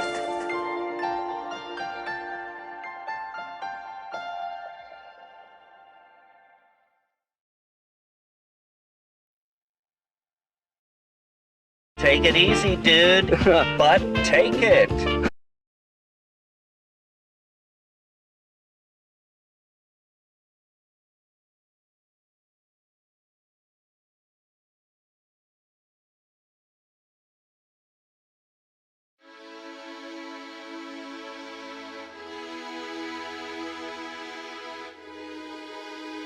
And it's the heart of it that is so hard to talk about.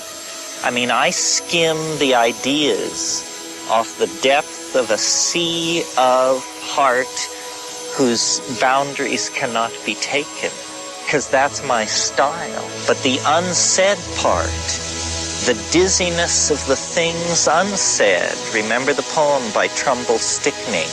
I lean over your meaning's edge, and I feel the dizziness of the things you have not said.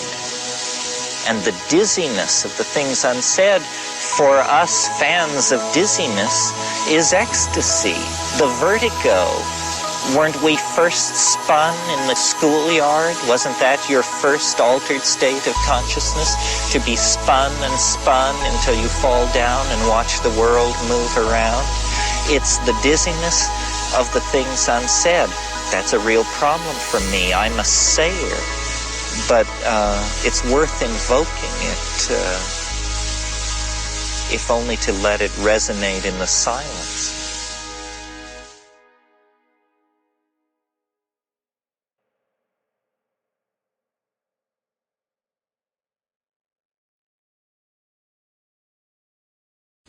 So that's the end of my song.